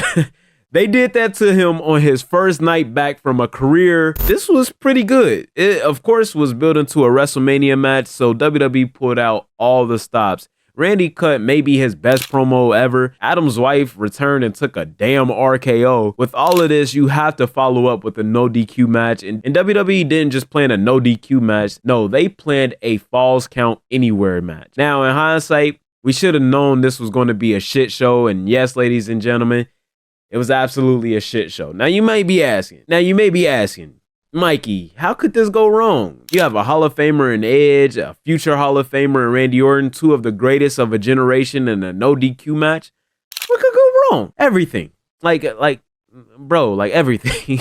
Let's begin with something that wasn't Randy or Adam's fault. This was in April 2020, and you know what that means. This was the Performance Center WrestleMania, like no fans whatsoever. This was early pandemic too, so if you were watching this with the sound off, it was like Peter Griffin and a chicken squabbling up without a care in the world. There was no fans in the building or even extras in the background. It just made everything very, very awkward. And that's the only grace I could probably give them with this BS. But even then, let's be honest, you could give them a red hot night after WrestleMania crowd and this match would have still been terrible. Edge was obviously not in ring shape yet, as you could see him gingerly move from spot to spot to do this bad, dumb shit that shouldn't happen in the first place. Not to mention you could hear both guys struggle to breathe. And it wasn't just audible, like, no. It was like damn near ASMR. They did this gym machine spot that I won't get too much into, but just know the position was like eerily similar to how they found Chris Benoit's body after he, you know. And worst of all, this match went 36 minutes. Yes, 1 minute for every WrestleMania before that. This was awful. And although Edge got the victory, this was a huge fat L for everyone involved. I don't know whose idea this was. My theory is they wanted to avoid the mistake they made at WrestleMania 25, where they had this amazing build-up with Triple H and Randy Orton, where Triple H broke into Randy Orton's home after Randy Orton handcuffed Triple H to a rope and forced him to watch Randy S.A. his wife, Stephanie McMahon. Did I mention that wrestling is weird? And with all that build up, WWE thought it would be a smart move to have a regular one-on-one match where if Triple H got disqualified, he lost his championship. Even made worse by the simple fact that this main evented over arguably the best WrestleMania match of all time, HBK Shawn Michaels versus The Undertaker. I personally believe that WWE tried to avoid making this mistake, or maybe I'm just too empathetic. Regardless of why it happened, it happened. And Adam's return definitely lost some momentum here for reasons out of his control and reasons definitely we can blame him for. But unfortunately, this was just the tip of the iceberg for how bad this feud would become. WWE for some reason decided to double down on this feud, but this time it wouldn't just be a regular singles match, but unfortunately they built this match for some reason as the greatest wrestling match ever. You ever heard of how the worst way to introduce a comedian is to introduce them as the funniest man or woman alive, because it just puts too much pressure on them to live up to those expectations. And unfortunately, it makes a crowd a tough one, as human beings have the tendency to be dickheads and make people out to be liars and just basically try to prove them wrong. And on top of that, as I've stated many times during this video, Edge has never been the greatest ring worker. He's never been in the same breaths as the Daniel Bryans, Kurt Angles, or hell, even the Kenny Omegas. I've asked people this before and I never really seem to get a satisfactory answer, but I'll ask you this right now. Can you even tell me your top 5 Edge matches that did not include weapons? Can you tell me your top 3? I hate to be the asshole here, but can you? Regardless though, that was the billing and they went on with the match and it was okay. It was good. I'll be honest. I did not watch that shit. I'll be honest with you. And if you think that's bad, here's the kicker. I will never watch that bullshit. 1, because it's a waste of time. 2, because by all credible accounts, it was not the greatest match of all time. I've actually heard it wasn't even the best match of the night. And the third reason I'll never watch it is because the biggest thing to come out of this blunder was Edge's injury. Another fucking injury. I should have made this a drinking game. Like, damn. Adam would unfortunately suffer another setback when he tore his rotator cuff and was put on the shelf for the rest of 2020. This in hindsight may have been a blessing in disguise, guys due to the fact that he got to sit out most of the pandemic, missed majority of the Performance Center and Thunderdome era in WWE. But in the long term, this may have been the worst case scenario. See, contrary to public consensus, WWE is ultra careful with talent. There's a reason why Paige and Bryan Danielson had to retire early in their careers and decided that AEW was the best path for them in their twilight years of their careers. And remember that pathway I just laid out for those two wrestlers, because it's going to be eerily similar soon. But for now, Edge was on the show for the rest of the year and wasn't seen until January 2021, a year after his return at the Royal Rumble. Around this time, WWE started airing these vignettes hinting towards his return. They would actually spoil when that would be, when Edge in his promo laid out his plans to win the Royal Rumble and reclaim the championship he basically never lost. Well, not necessarily, because the Universal Championship is like a whole different championship. And the championship that he had to relinquish when he, got fucked up in the neck, that doesn't even exist anymore. They got retired like 2 years after he retired. So it's kind of the same due to the fact that it's the alternative to the WWE Championship and it's the major championship for SmackDown. So it's basically the same thing. Let's just go with that. Edge went on to do exactly just that. He returned at the pay-per-view, won the Royal Rumble. It wasn't that exciting, honestly, due to the fact that this was the only Royal Rumble ever with no crowd. Just these like weird webcams with predetermined faces. The pandemic was weird. But we did have a great storyline for WrestleMania, and we did get this amazingly beautiful moment between Edge and Christian, who also returned in this match after retiring early and was thought to never be able to wrestle again. Now, I should say, I did not bring up Christian's retirement because it's hard to pinpoint exactly when he did retire, as it was far less grandiose as Edge's retirement. Like, literally, I just remember Christian just stopped appearing on television. I don't even remember any announcements or anything. He wasn't inducted into the Hall of Fame. I mean, he was, but the team, Edge and Christian, like, he isn't a singles Hall of Famer like Edge is. He's just a Hall of Famer with Edge. Kind of like the story of his career, huh? Funny enough, I found out he retired through like a What Culture video.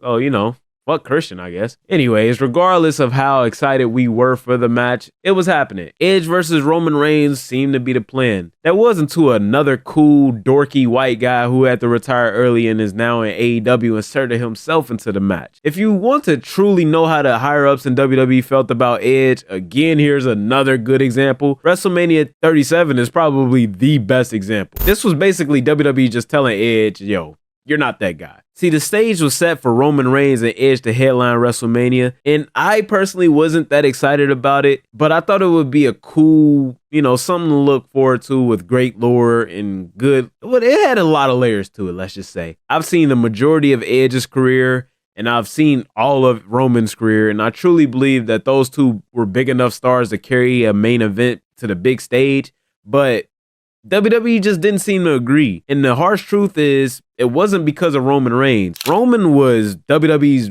golden child. They put him in main events where no one really even wanted to see him there. I mean, there was one WrestleMania where he main evented where people were leaving mid-match to beat the traffic. Funny enough, so many people left, I'm sure there was still traffic. And he still went on a main event 2 years in a row after that. And I would bet money in a different universe, he probably main events 4 WrestleManias in a row. Because in that alternate universe, probably cancer doesn't take him out in 2018, and he doesn't just come back just in time at WrestleMania 35 to just do something at the show. And then at WrestleMania 36, he was scheduled to go against Goldberg, and if you don't think Roman Reigns versus Goldberg would have main evented, I think you're tripping. But Edge, on the other hand, see, Edge was never really afforded that trust. He was never afforded the opportunity to fall on his face and make up for it. So when that WrestleMania 36 match with Randy Orton flopped with a capital F, WWE's true feelings on the rated R superstar reared his ugly head. Despite winning the Royal Rumble and it being rumored that creative were leaning towards him actually beating the Tribal Chief at the Show of Shows, for whatever reason, Bryan Danielson, formerly known as Daniel Bryan, was inserted into the main event. The two most common reasons for this being that Vince didn't see the original singles match being big enough. The other was so that Edge could win without making Roman look weak, and obviously that didn't happen. The least sensible reason seems to be that WWE actually knew that Daniel's contract was set to expire soon, and they thought putting him in the main event would convince him to stay. But it turns out this was counterproductive. Bryan actually tried his best to stay away from this match as he wanted nothing to do with it. All three of us shouldn't really be here, but thanks to the miracles of modern medicine, we are. The big difference is WrestleMania 30, you knew everybody wanted me in it. we had like real crowds there that were like, you know, audibly reacting to like all this kind of stuff, you know. To me, in the back of my mind, once this kind of started, I was like, do people really want this? I thought Edge and Roman is a strong WrestleMania main event on their own. But regardless, he was inserted to it, and it didn't do nothing to really help the hype. But man, oh man, did it really help Roman. I mean, like, literally, look at this, bro. This is fucking insane. Like, this is when the tribal chief became the fucking tribal chief. Like, this solidified Roman. Bryan was halfway out the door, it seems, and Edge was officially a part-timer. Adam would eventually get that one-on-one match with Roman at WWE's first pay-per-view to have a full crowd since the pandemic started. This match ended with Roman defeating Edge again due to interference from Seth Rollins.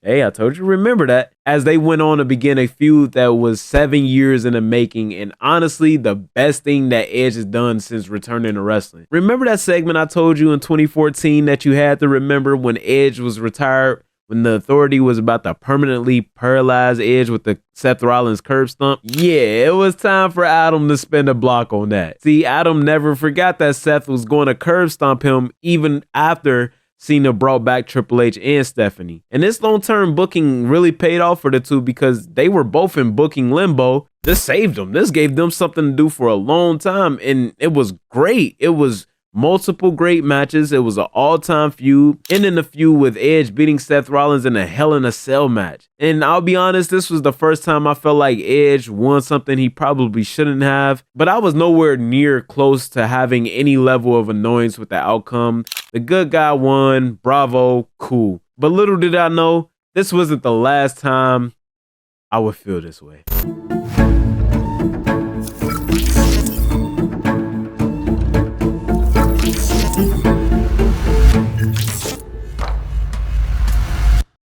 After the Seth Rollins feud, Edge found himself in a very familiar position. Edge was back in limbo, or what I like to call booking hell, or booking limbo, whatever. Like I said before, too big of a star to lose, but not big enough of a star to beat the major stars of the show that it was built around. After a fan service mid-feud, you see where my mind is. After a fan service Miz feud that saw Edge team up with his wife, the Glamazon Beth Phoenix, against the Miz and his wife, Maurice, there was no real direction for Edge. At this time, the booking all over the show was horrible, so for someone they didn't even trust not to get injured, it was horrific. See, Vince started giving Edge the Daniel Bryan treatment. And what I mean by that is they didn't want to overuse him, thinking that injury was on the horizon. So it was very much start-stop with Adam around this time. And it's hard to build momentum like that. But there was still a lot left to do. And when WrestleMania 38 came around the corner, I thought we had something, folks. I thought we did. But see, this pay-per-view, Edge was scheduled to go against the phenomenal AJ Styles in a dream match that has never happened, or we never even thought would be possible to ever happen. See, AJ Styles versus Edge was like Spider-Man versus Batman. Not in terms of popularity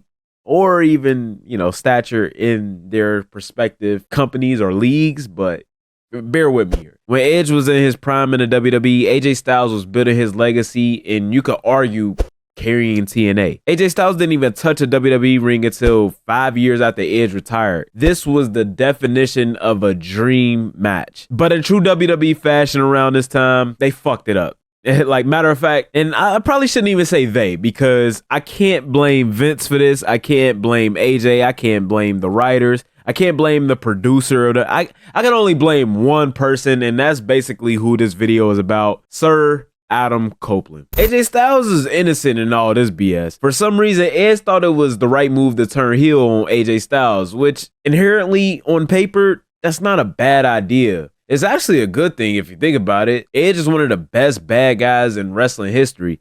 But the problem comes in where, Edge, He got to take it one step further. He got to overthink it. He got to do too much. He didn't just become a bad guy. No, he became this creepy, dark, gothic vampire gimmick a month before the big show, which is cool. Like, whatevs. Cool, whatever. But then not only would Adam Copeland go on to beat AJ Styles, he beat him due to AJ being distracted by Damian Priest. And what did Damian Priest do to distract him? He stared at him. Just how I'm staring at you right now. Bullshit, right? And yes, this is the beginning of what we all know today as the Judgment Day. Now, after the WrestleMania 38 match, the direction that Edge was taking this group was clear, and it was a noble goal. Edge wanted to start a group that would work with relatively new talent, but more so talent who were just like himself in his prime, and really all of his career was just in booking Limbo, much like how Gangrel did for him and Christian. The first member, of course, being Damian Priest, who WWE seemed to see potential in, as at the time he was a former United States champion and was trusted to be the tag partner of the literal biggest artist in the world, Bad Bunny. But after that, just like every mid-carder in WWE history, there was really a cement ceiling. Like, eventually, if you're lucky, you'll get to the point where you too good to be the mid-card champion, but there was nowhere to go afterward. At best, you would have been fed to the Roman Reigns and the Bloodline. The same could be said about the first lady of the group as well. Rhea Ripley was way too good to be a jobber or just lose on a B or a C pay-per-view, but she wasn't at the point where WWE was ready to let her beat the true stars of the division like Sasha Banks, Becky Lynch, or Charlotte Flair. This group gave them a way to be relevant and just so many angles that could be taken to give them time on television. The only problem was it was really no foundation for the group. Maybe foundation isn't the word, but there was really no real direction. And with that, especially in WWE, and with that, of course, in WWE, with all their micromanaging, creative differences between the higher-ups and the founder of the tag group would rear its ugly head as WWE higher-ups wanted the group to be more supernatural, like Edge was kind of taking it. Edge just didn't really want to do that. That one just felt like it needed more time. It did. Yeah. It did, because it was very abrupt, and then also in looking back, you had me trying to turn heel on AJ, who had just turned babyface.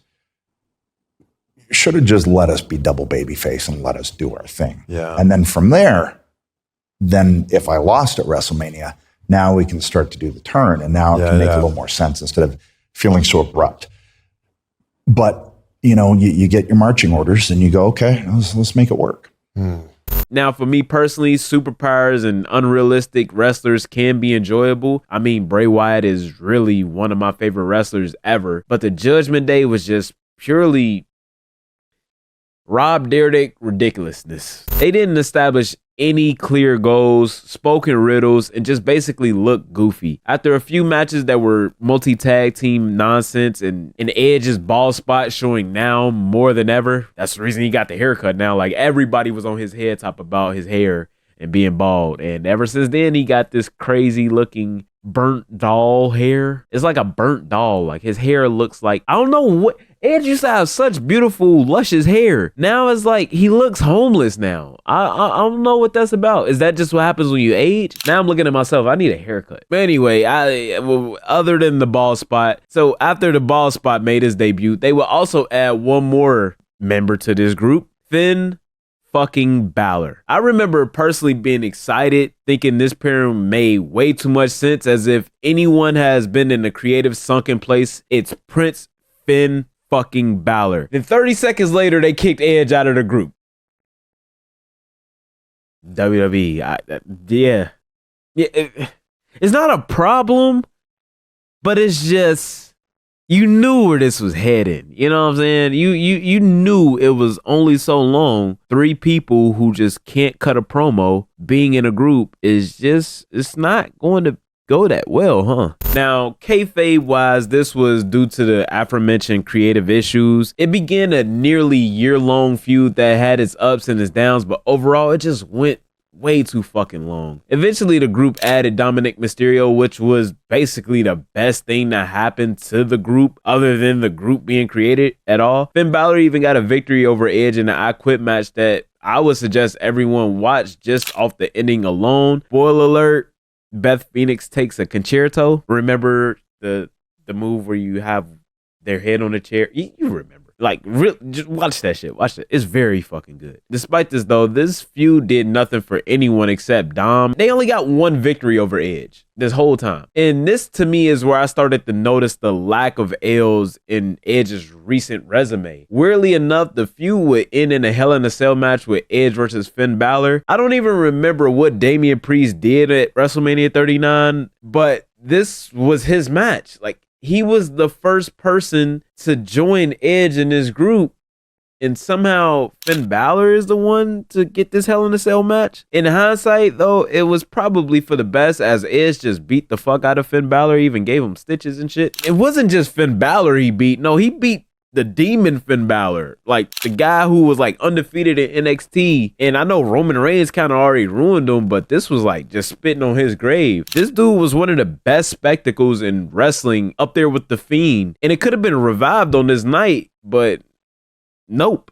They just said nope. Or maybe Adam said, that isn't going to work for me, brother. I'll just say this. If Edge wanted to lose this match, which he should have lost this match, he would have lost the fucking match. I don't give a fuck what anyone says. I don't give a fuck. But anyway, overall, the Judgment Day is successful, and Edge's initial goal, as everyone in the group is now a bigger star, except maybe Finn Balor, I would go as far as to say they're a staple in WWE. Damian Priest is now a former world champion. I would say that wouldn't have happened without the Judgment Day. Rhea is now looked at as one of, if not the best women's wrestlers, if not overall wrestlers. She's like the Randy Orton of the women's division. If Bianca Belair is John Cena, she's Randy Orton. And that's just because somebody got to be not John Cena.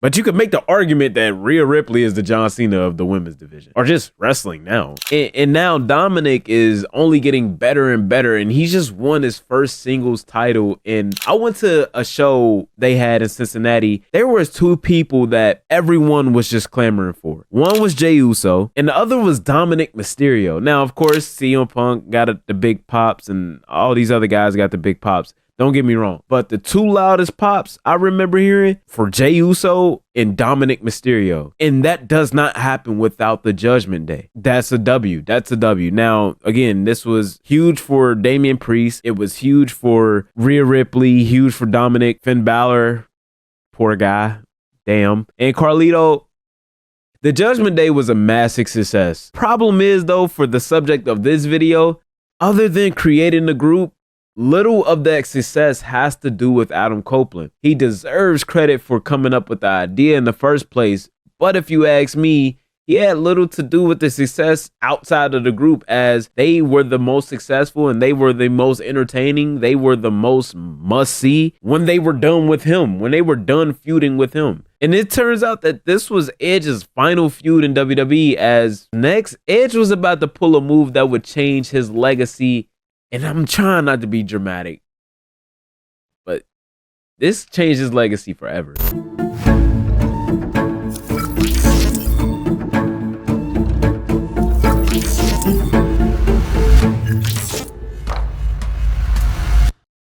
Now, ever since Edge returned in 2020, it was always known he wouldn't be here for long. He was here for a good time, not a long time, just to say. And in his first promo after returning, he mentioned wanting to finish his career on his own terms. And fast forward a couple years later, fork in the road, major plot twist, Dirt Sheet started reporting that his contracts with WWE was expiring, and it began a growing discussion of, would he re-sign with the WWE and continue his part-time schedule? Would he retire? Or, and hear me out, would he do the unthinkable and join AEW? The AEW debut and switching from WWE to AEW.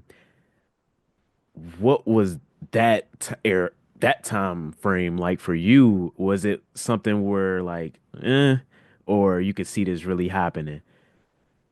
I could see it really happening because I knew his contract was coming up, and I had talked to some people about how that went, and I was told, well, they would like to keep him, but they don't have any significant creative plans for him or creative direction. And he's very adamant he wants to wrestle. He wants to wrestle fairly regularly, more than they were willing to do, especially for the amount that he was making. Okay. And I had straight up been told by people in AEW, yeah, if we can get him, we are going to get him. And I knew that once I heard that he hadn't re-signed, that they were going to make a pretty significant effort to get him back. See, AEW currently employs Edge's longtime best friend and tag team partner, Christian Cage. And it was always rumored that he wanted one more run with his former partner. I thought this was nonsense, as Edge was a WWE lifer. Like, he literally wrestled no other place on television. I think maybe that WCW appearance was on television, maybe not. But other than that one-off, he was a WWE lifer. He's been in WWE technically longer than I've been alive. I just thought this was BS. I thought he was more so leaning towards retirement, as he brought it up a lot. Like, it was always brought up between him. Like, one of my first videos I ever did good on this channel was him talking about his retirement. He even brought this to live television when he entered into the tournament to be crowned the inaugural revived World Heavyweight Championship, the reincarnation of the same exact championship he retired with 12 years earlier. He proposed an interesting concept that he would win the world title, and whenever he lost, that would be his last match. His last match again would be for the world title. The introduction of the WWE Heavyweight Championship, if I look at that thing, it even looks like the title that I never lost. Looks like big gold. 12 years ago, I was forced to give that thing up. Never had a chance to get it back. Now I have a chance. It's going to end soon, and I got to end it right this time. And there's no better way to finish it than to win the World Heavyweight Championship. And then when I lose it, that's it. I'm done. Except he would lose this time. At this time, I thought it was a no-brainer. The IWC was hyped for that story, and to me, it made too much sense not to do. So in true WWE fashion, they didn't do it. WWE had Edge lose his match and ending any possibility of that story coming into fruition. After this, Edge would take a mandatory break, and when he came back, he made it very obvious that his time in WWE was running out. Bringing out the same exact man who he took the same bike ride that sparked the idea of returning to the ring in the first place, Sheamus. Sheamus and Edge never went against each other one-on-one until this point, and they both desired to change that. After a very awkward promo battle that you could just tell was just thrown together, they went on to actually have a pretty good match, to which Edge won. This to me was very stupid and selfish in hindsight, as if Edge knew he was going to leave the company, Sheamus of all people deserved to win the match. If there was any doubt in Adam's mind that he was coming back to WWE or retiring or whatever, he should have put over Sheamus. And I personally believe he knew he was done with WWE, because not even 2 months later, he debuted for AEW. On October 1st, 2023, Adam Copeland would make his first appearance for a wrestling company not named WWE in 26 years. Even though it was heavily rumored and in hindsight very obvious, at the time, I genuinely just couldn't believe it. To me, it was like seeing Spider-Man appear in a DC movie. He had his music, he had his nickname, he had his lifelong tag team partner and best friend. The only thing he did not have was his name. Well, he had his name, but not the name he spent 26 years trying to make mean something. Due to WWE owning the name Edge, he would have to be announced as his government name, Adam Copeland. Up until this point, I never seen the big deal with WWE owning name situation, but in this context, it makes all the fucking sense in the world. If you told a casual wrestling fan that Adam Copeland left WWE to wrestle for another company, they most likely ask, who the fuck is Adam Copeland? But if you told that same fan that Edge left WWE to wrestle for another company, I bet the jaw would hit the floor. And you may be asking yourself, so why did he leave the company he called his home for his entire career? Much like Cody Rhodes in the AEW situation, all we really have is answers that don't really feel like the truth. My personal belief is, one, because WWE had no trust in Adam as a world champion. Why? I'm not sure. Just re-listen to this whole video again. But the second reason, of course, is to work with his best friend Christian. Then there's the reason with the most juice to me is the simple fact that WWE had no trust in Adam's body whatsoever. In their defense, he's very much injury prone, always has been. WWE was not going to let Adam do more than he has over the last 3 years. And those 3 years have been mid at best, and that's if we're being nice to Adam. But no matter the reason or how fans felt about it, though, Edge was dead, and Adam Copeland was free to be himself for the very first time. No filter, no limits, no micromanaging. What could go wrong? Well, here's the kicker. Things started off great as Adam wasted zero time involving himself with Christian Cage. Adam proposed that Christian and himself go on one last tag run, to which Christian responded, go fuck yourself. I hope I timed that up right. You see, what I've neglected to mention throughout this is, while Edge's career has been in limbo, very start-stop, Christian has been a staple in AEW, and he's had his injuries as well, but even with that, he flipped that into a positive and became a bigger star because of it. He's easily being one of their best bad guys and creating endless viral moments and quotables. At the time, Christian was the TNT champion, so obviously Adam Copeland was planning to take that title from him. See, my theory this whole time is there's no AEW run for Adam Copeland if he won a world championship in WWE at any point. He would have been content with retiring. And even though at this current moment a world championship run for Adam seems very unlikely, I would bet my left big toe that he gets one before he retires. Yes, my big toe. And I love my big toe. I'm not sure when or how, but I'm sure it'll happen. I hope it does. I just bet my big toe. In the meantime, the world championship aspirations will have to wait as Adam had his eyes set on Christian's TNT Championship. This feud, much like everything else Edge was doing for the last 3 years, mid at best. It's probably best to act like it never happened. I hate to be that guy, but Adam's just, his whole second wrestling run, it's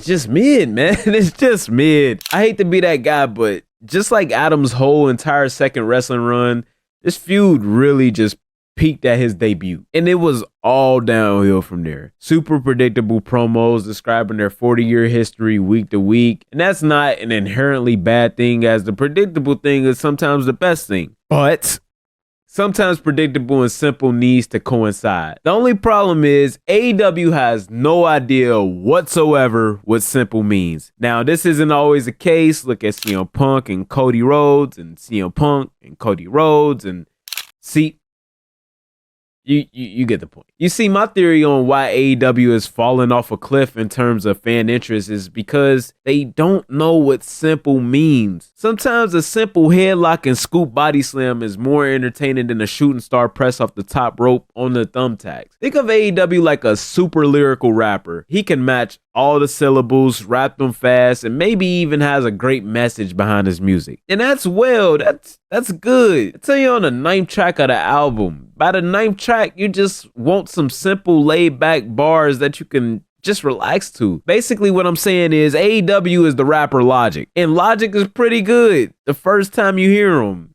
That 107, what's that song about deleting yourself? That was pretty cool the first time I heard it. It was even cool about the 8th time, but that 9th time I heard that shit, like what the fuck? The hook fire though. I felt that. And if AEW is Logic, Adam Copeland is Eminem.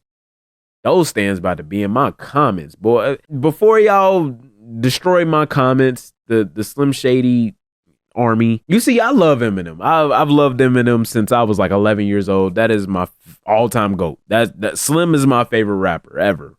But even I, as a lifelong fan, need something different than the shock value lyrics or what Eminem does. We all know what Eminem does. The fast-paced bars, some might call them work rate bars. You know, you following me? Work rate. You get what I'm coming from? Switching from the rap analogies here and stuff. Y'all still following me. I hope I ain't lost y'all yet. As much credit as I like to give CM Punk for the initial vision of AEW, you really have to give a piece of that credit pie, or maybe even a bigger piece of that pie, to Edge, Christian, the Dudleys, and Matt and Jeff Hardy. Like I said, AEW doesn't know what simple is. What is the best simple match from any of these 6 gentlemen I just mentioned? What is your favorite singles match from any of the guys I just named above that didn't involve weapons? Like, really, genuinely think about it. Before, it was Darby Allin diving from a ladder from inside the ring onto a plate of glass outside of the ring. It was Jeff Hardy diving from a ladder inside the ring onto Edge while he was laying prone onto a ladder outside of the ring. Before, it was Cody Rhodes putting Andrade through a flaming table. It was Edge spearing Mick Foley through a flaming table. Before, it was Sammy Guevara hitting Cody Rhodes with a cutter from on top of the ladder. It was Edge hitting Jeff Hardy with a spear from on top of a ladder, etc., etc. Now, I'm sure ECW plays a huge part in this influence as well, but you can't deny that no other individuals did it at the level of popularity that the TLC 6 did. So relating this to Copeland and Christian feud, they couldn't just keep it simple. The feud wrote and sold itself. Two lifelong best friends, one obviously more successful than the other, former tag team champs. It was so many angles they could have took it. With multiple ambushes and matches culminating in the number one contenders match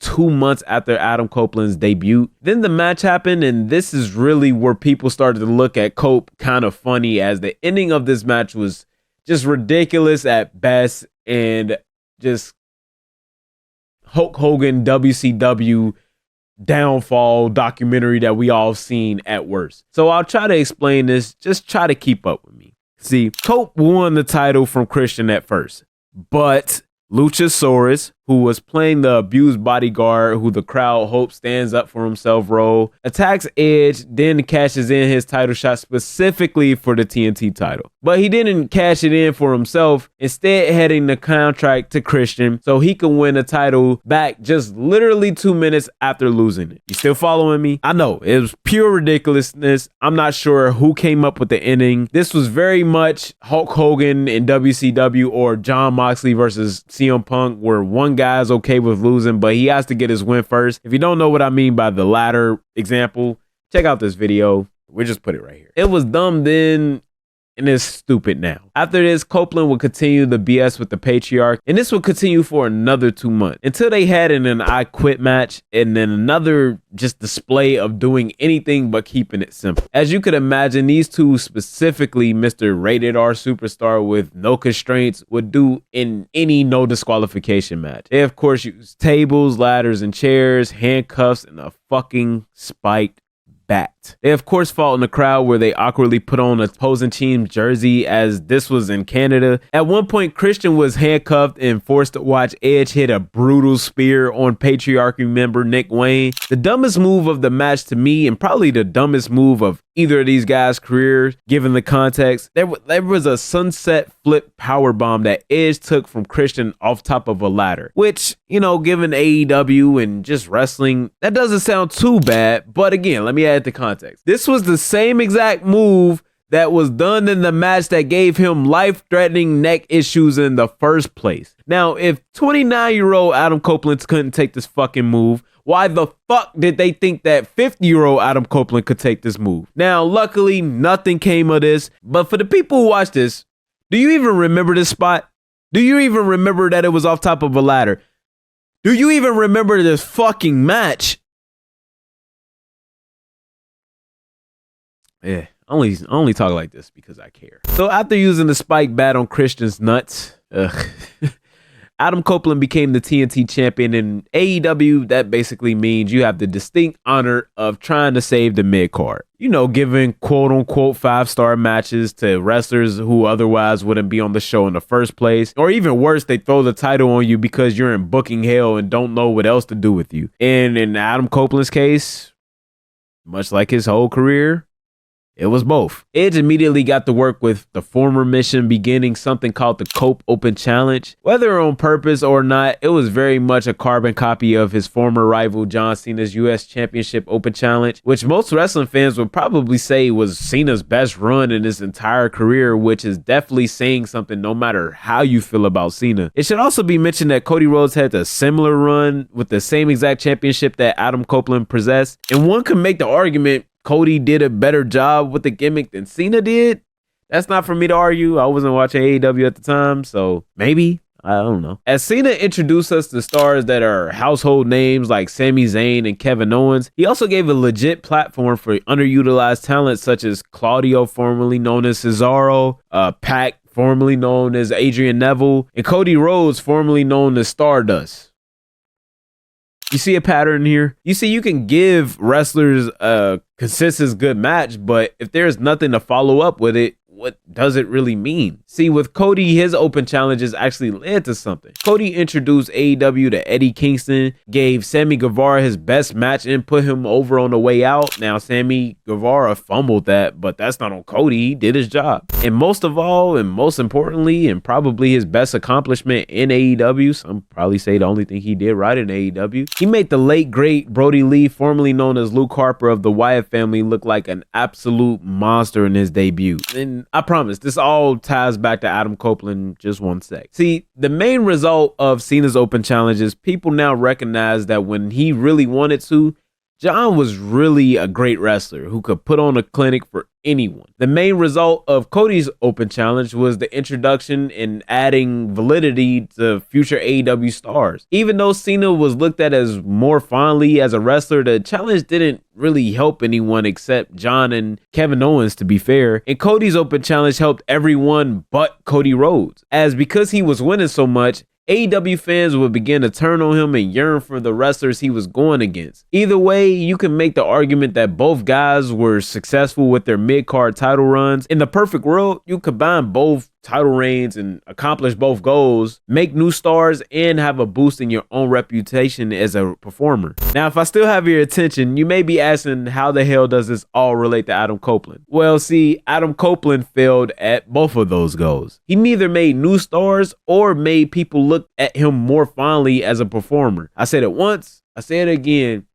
Edge was never that great at one-on-one regular matches. Again, can you name off top of your head your top 5?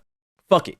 Can you even name your top 3 Adam Copeland one-on-one match that didn't involve weapons? The most ironic part is his biggest rival in John Cena always got the "you can't wrestle" chance, but when it came down to it, Cena held his own and he had bangers. I'm talking Cena versus HBK at Mania 23, Cena versus Punk, Money in the Bank 2011, Cena versus AJ Styles, SummerSlam 2016. Now, to be fair to Edge, he never really got the chance to learn how to become that dynamic performer and understand the tools needed to make a great singles match effortlessly. Cena had amazing dance partners and teachers on the big stage where Edge had Undertaker once. So with Edge in his prime not being a automatic match of the night threat, you could imagine that 50-year-old Edge was much worse. And that he was. And when you parlay that with AEW's freedom to the performance style of production, you have the recipe of just some stinkers, boy. And boy, were these some stinkers. I'm saying 20-minute snooze fest that just felt like they would never end. Adam wasn't just wrestling scrubs neither. He was performing in-ring amazing competitors such as Kyle O'Reilly, Buddy Matthews, Penta, and Malachi Black. And honestly, the less said about these matches, the better. But it's that last name that would finally take the title off of Edge. Just unfortunately, it wasn't on purpose, nor was it the plan. See, Malachi and Edge didn't just have a regular TV match. Adam and Malachi would feud into a pay-per-view where they would fight for the title in a steel cage match. Now, for the people who don't really know Malachi, formerly known as Aleister Black,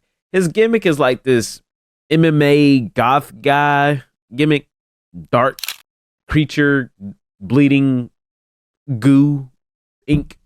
Stuff like Randy Orton in 2020, that kind of stuff. So of course this means Edge has to get down and dirty himself. So you know what that fucking means, unfortunately. That's right, ladies and gentlemen. For the 3rd time since returning to wrestling, Adam Copeland brought back the Brood gimmick. This time, he brought back Gangrel. Because when it looks dumb the first 2 times, why not do the dumb spooky stuff again? Now the match was another stinker. Edge is 50 and Malachi, I don't know. Injured, hurt, phoned it in. I don't know. He's in WWE now, so, you know, hey, I don't know. At least in AEW, he just ain't have it no more. That resulted in this match only being remembered for one thing. See, Edge wanted to give the fans something to remember. In typical Edge fashion, he wanted to do too much. Instead of just having a good match, he decided to turn into prime Jeff Hardy and dive off top of the cage. And at last minute, for some fucking reason, he realized how old he was and tried to brace his fall. His 50-year-old knees said, fuck you, and they snapped. And we never heard from Edge again. So Edge literally like broke his fucking leg in the ring. And as you could have guessed, again, another injury where he has to relinquish another fucking title. And he still won the match, by the way. But yeah, what matters? What doesn't matter? So needless to say, this run was just a absolute fucking dub. It accomplished nothing. It put Christian on the back burner after having one of the best runs of his career. It exposed Malachi Black. It exposed Adam Copeland as a washed up wrestler not capable of elevating talent nor himself at this point. And worst of all, no one even got to beat him for the title. And it's the last part. It brought up the Adam Hogan stuff. People were starting to look at Adam a little funny. It was very much eerily similar to how the fans turned on CM Punk after he broke his foot doing things old men shouldn't be doing. But if I say so myself, unlike Punk, this scrutiny was very much deserved. Adam Copeland was being looked at as a momentum killer, more specifically a modern day Hulk Hogan. You see, Hulk Hogan refused to lose. Whenever something was pitched to even make Hogan look just a little weak, you hear the famous line, "That doesn't work for me, brother." Now, a lot of times this is exaggerated to just point out the nonsense of the wrestler accused of this, but with Edge, there was some validity to it. Ever since Edge returned in 2020, he's only lost a handful of matches, but what really hurts is the matches he won that he shouldn't have. AJ Styles at WrestleMania 38, Damian Priest, Dom Mysterio, Finn Balor at WrestleMania 39, Christian, Seth Rollins in the Hell in a Cell match. And the one that probably bothers me the most, if not the second most, definitely behind the Finn Balor match, was the last match in WWE with Sheamus. Coupled with trying to verbally bury Ricky Starks on live television in his first month in the company for no reason at all, just because he got his feelings fucking hurt, got called bug eyes. And what is funny, because I never realized how much he does have bug eyes, but come on now, he tried to bury him. He called him a vanilla midget, and he called him like a fake Rock ripoff. Like he was trying to cut deep. That was lame as fuck. It was lame. Adam Copeland was losing goodwill with the wrestling fans. But man, I gotta say, if we thought it started bad, it was about to get much, much, much worse. So 7 months after trying his best Jeff Hardy impression, Adam Copeland would finally return, flanked by his real life close friends, Cash Wheeler and Dax Harwood of the FTR. Hold on. Think about that. Retiring from wrestling for nearly a decade, shocking the world, joining AEW, teaming up with Sting and Darby Allin and wearing matching face paint, having an off-the-script argument with a young talent, teaming with FTR upon your return, and combining names, breaking a lower limb, jumping off things you have no business jumping off of just as the crowd was turning on them while holding a championship, returning against John Moxley after a world title match. That can't be a coincidence, right? Like, that can't be a coincidence, right? Wrestling is weird. Anywho, yes, Adam Copeland returned from an injury 7 months later just to jump into a world title feud with John fucking Moxley. I told you it gets worse. I told you it just gets worse, man. Now, for those who haven't been watching AEW, John Moxley has taken over the company with his best Bray Wyatt impression, speaking in riddles and basically leading a cult. And you might be asking, but Mike, I thought you loved Bray Wyatt. What is wrong with a Bray Wyatt impression? And you're correct. I see where you're coming from. But see, Moxley is no Bray Wyatt. Now, Bray Wyatt, Wyndham Rotunda, God rest his soul, was never one of the best wrestlers, but he definitely had the promos and the teammates to more than make up for whatever he lacked in in-ring skill. Moxley has neither. His wrestling is terrible, his promos are terrible, and his teammates are terrible. Now, Claudio, formerly known as Antonio Cesaro, I bet y'all forgot his first name was Antonio. He's a crazy talent, but it's time to finally admit that we got to be honest, Vince was probably right about him. See, for all the physical abilities he has, and he does have physical abilities, he has no charisma whatsoever. He's a charisma vacuum. Now, see, Pac, formerly known as Adrian Neville, is an amazing talent who should be on his own, but he disappears due to injury or whatever else he deals with like every other 2 months. And as I was writing this script, he literally just got hurt again. And Marina Shafir is a badass. She's dope. But again, like no aura, no charisma whatsoever. And Wheeler Yuta, yeah, this group is mid. When you add the fact that, according to Moxley himself, Mox has full control over this story, it again has recipes just for disaster. And as you could have guessed, it was a disaster. It was super dragged out as it took 2.5 months to even get the match between the two. Made even worse by the fact that we knew damn well that Adam wasn't winning the championship. The general consensus around this title reign was that it's going to conclude, and it should conclude, with a fresh face like Darby Allin as the world champion.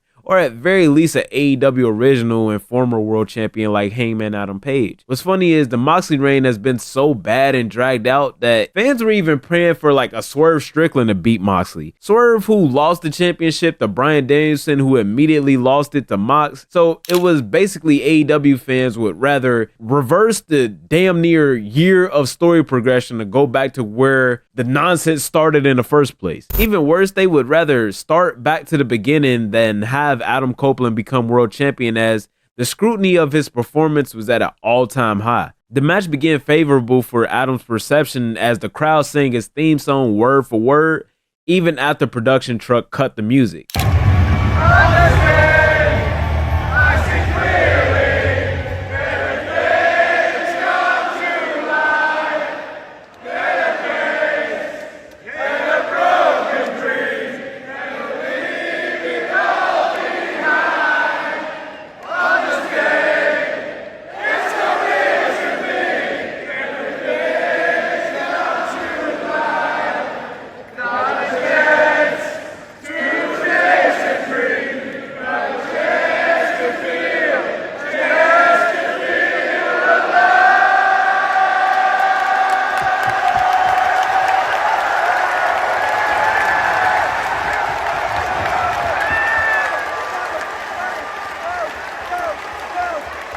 And it was a beautiful moment as Edge was still a legend and deserves his flowers. But then the bell rang, and I'll save us both the time.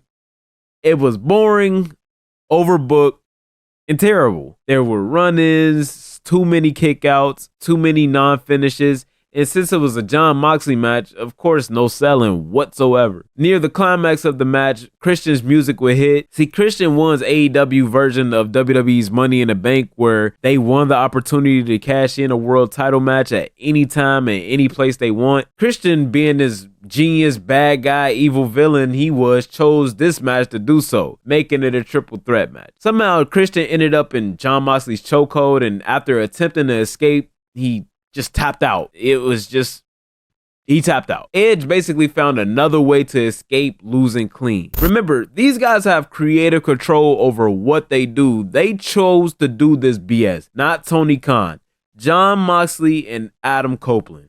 Now, I lied when I said the Cope hate was at an all-time high after he returned, because after this match was the Hulk Hogan memes were just everywhere. And boy, they I have to admit, they were fucking hilarious. And it sucks because, again, Adam Copeland is genuinely one of the best dudes, like most wholesome guys in all of wrestling history. But he definitely deserves this slander. Christian didn't deserve this. Tony Khan didn't deserve the scrutiny he got for this bullshit. And quite frankly, the fans who spent the brand new PS3 video game in 2011, yes, 50 fucking bucks minus tax on this pay-per-view, didn't deserve this BS either. I ain't gonna tell you how I watched it, but yeah, I ain't pay that shit. So of course, in true AEW fashion, they ran it back 3 days later. And the match sucked again. At least Edge actually lost this time. He lost clean, from what I remember. Afterwards, Dax of FTR would walk out on Edge for refusing to help him up, and then that would lead to them all trying to go for the trios title against John Moxley's group, but then they lost. And then Dax would attack Edge. And then Cash Wheeler would have joined him and attack him. So, that's what's up. I guess we all know what that's leading to. Christian and Edge are joining forces. I feel so bad for Christian, man. So, of course, I think this was really bad, if you can't tell. Another instance of nonsense helping no one and even hurting all of their reputations. Now, see, John Moxley deserves his own fucking video, so I'll stop it there with him. And Adam Cope, Edge, Copeland, Rated R Superstar needs to get out of his own fucking way. But what's the point of even fucking tripping? Like, this is who Adam is at this point. He's in a company owned by someone who won't tell him no. His money is guaranteed. He is 50 years old and already broke his fucking neck and had to damn near retire from it, but he's still doing the same bullshit. And the brutal, honest truth is, even if he wanted to change things, who the fuck would he go to? He never got the lessons that his peers like Randy Orton, John Cena, and CM Punk got. He never had the one-on-one feud with the big superstars of yesteryear like Cena did, other than like the Undertaker feud, but that was like the tail end of Undertaker, and it was very much a lot of shenanigans in that as well. Like, Kurt Hawkins and Zack Ryder were the edge heads. Like, come on. He isn't a second generation wrestler who grew up in the business like Randy Orton did, and he wasn't taken under the ring of a former wrestling promoter such as Paul Heyman like Punk did. Edge really had to figure it out on his own, not completely, but relative to the names mentioned before, he might as well have. And even with that, he managed to be one of the greatest wrestlers of all time, arguably the best all-time bad guy, and literally won the most titles in WWE history. Adam Copeland deserves his fucking flowers despite all the criticisms in this project. He holds a very special place in my heart. I said it before and I'll say it again. I never rooted for a bad guy before or even after him. I hope he can do this as long as he wants, as long as he's happy and safe. Cool, whatever, fuck it. I don't have to watch it. I don't. And nor do you. I don't think his reputation can recover from the damage he's done over the last 5 years. I mean, it turns out that WWE dropped the copyright for Edge, the name Edge, so maybe him being able to be called Edge again will drive some viewers over, but maybe not. I don't know. But even his harshest critic can't deny for a dorky kid from Canada raised by a single mother, injury prone, never really meant to be here, never really that well liked by the higher ups. He's still one of the greatest of all time. And he's pretty good.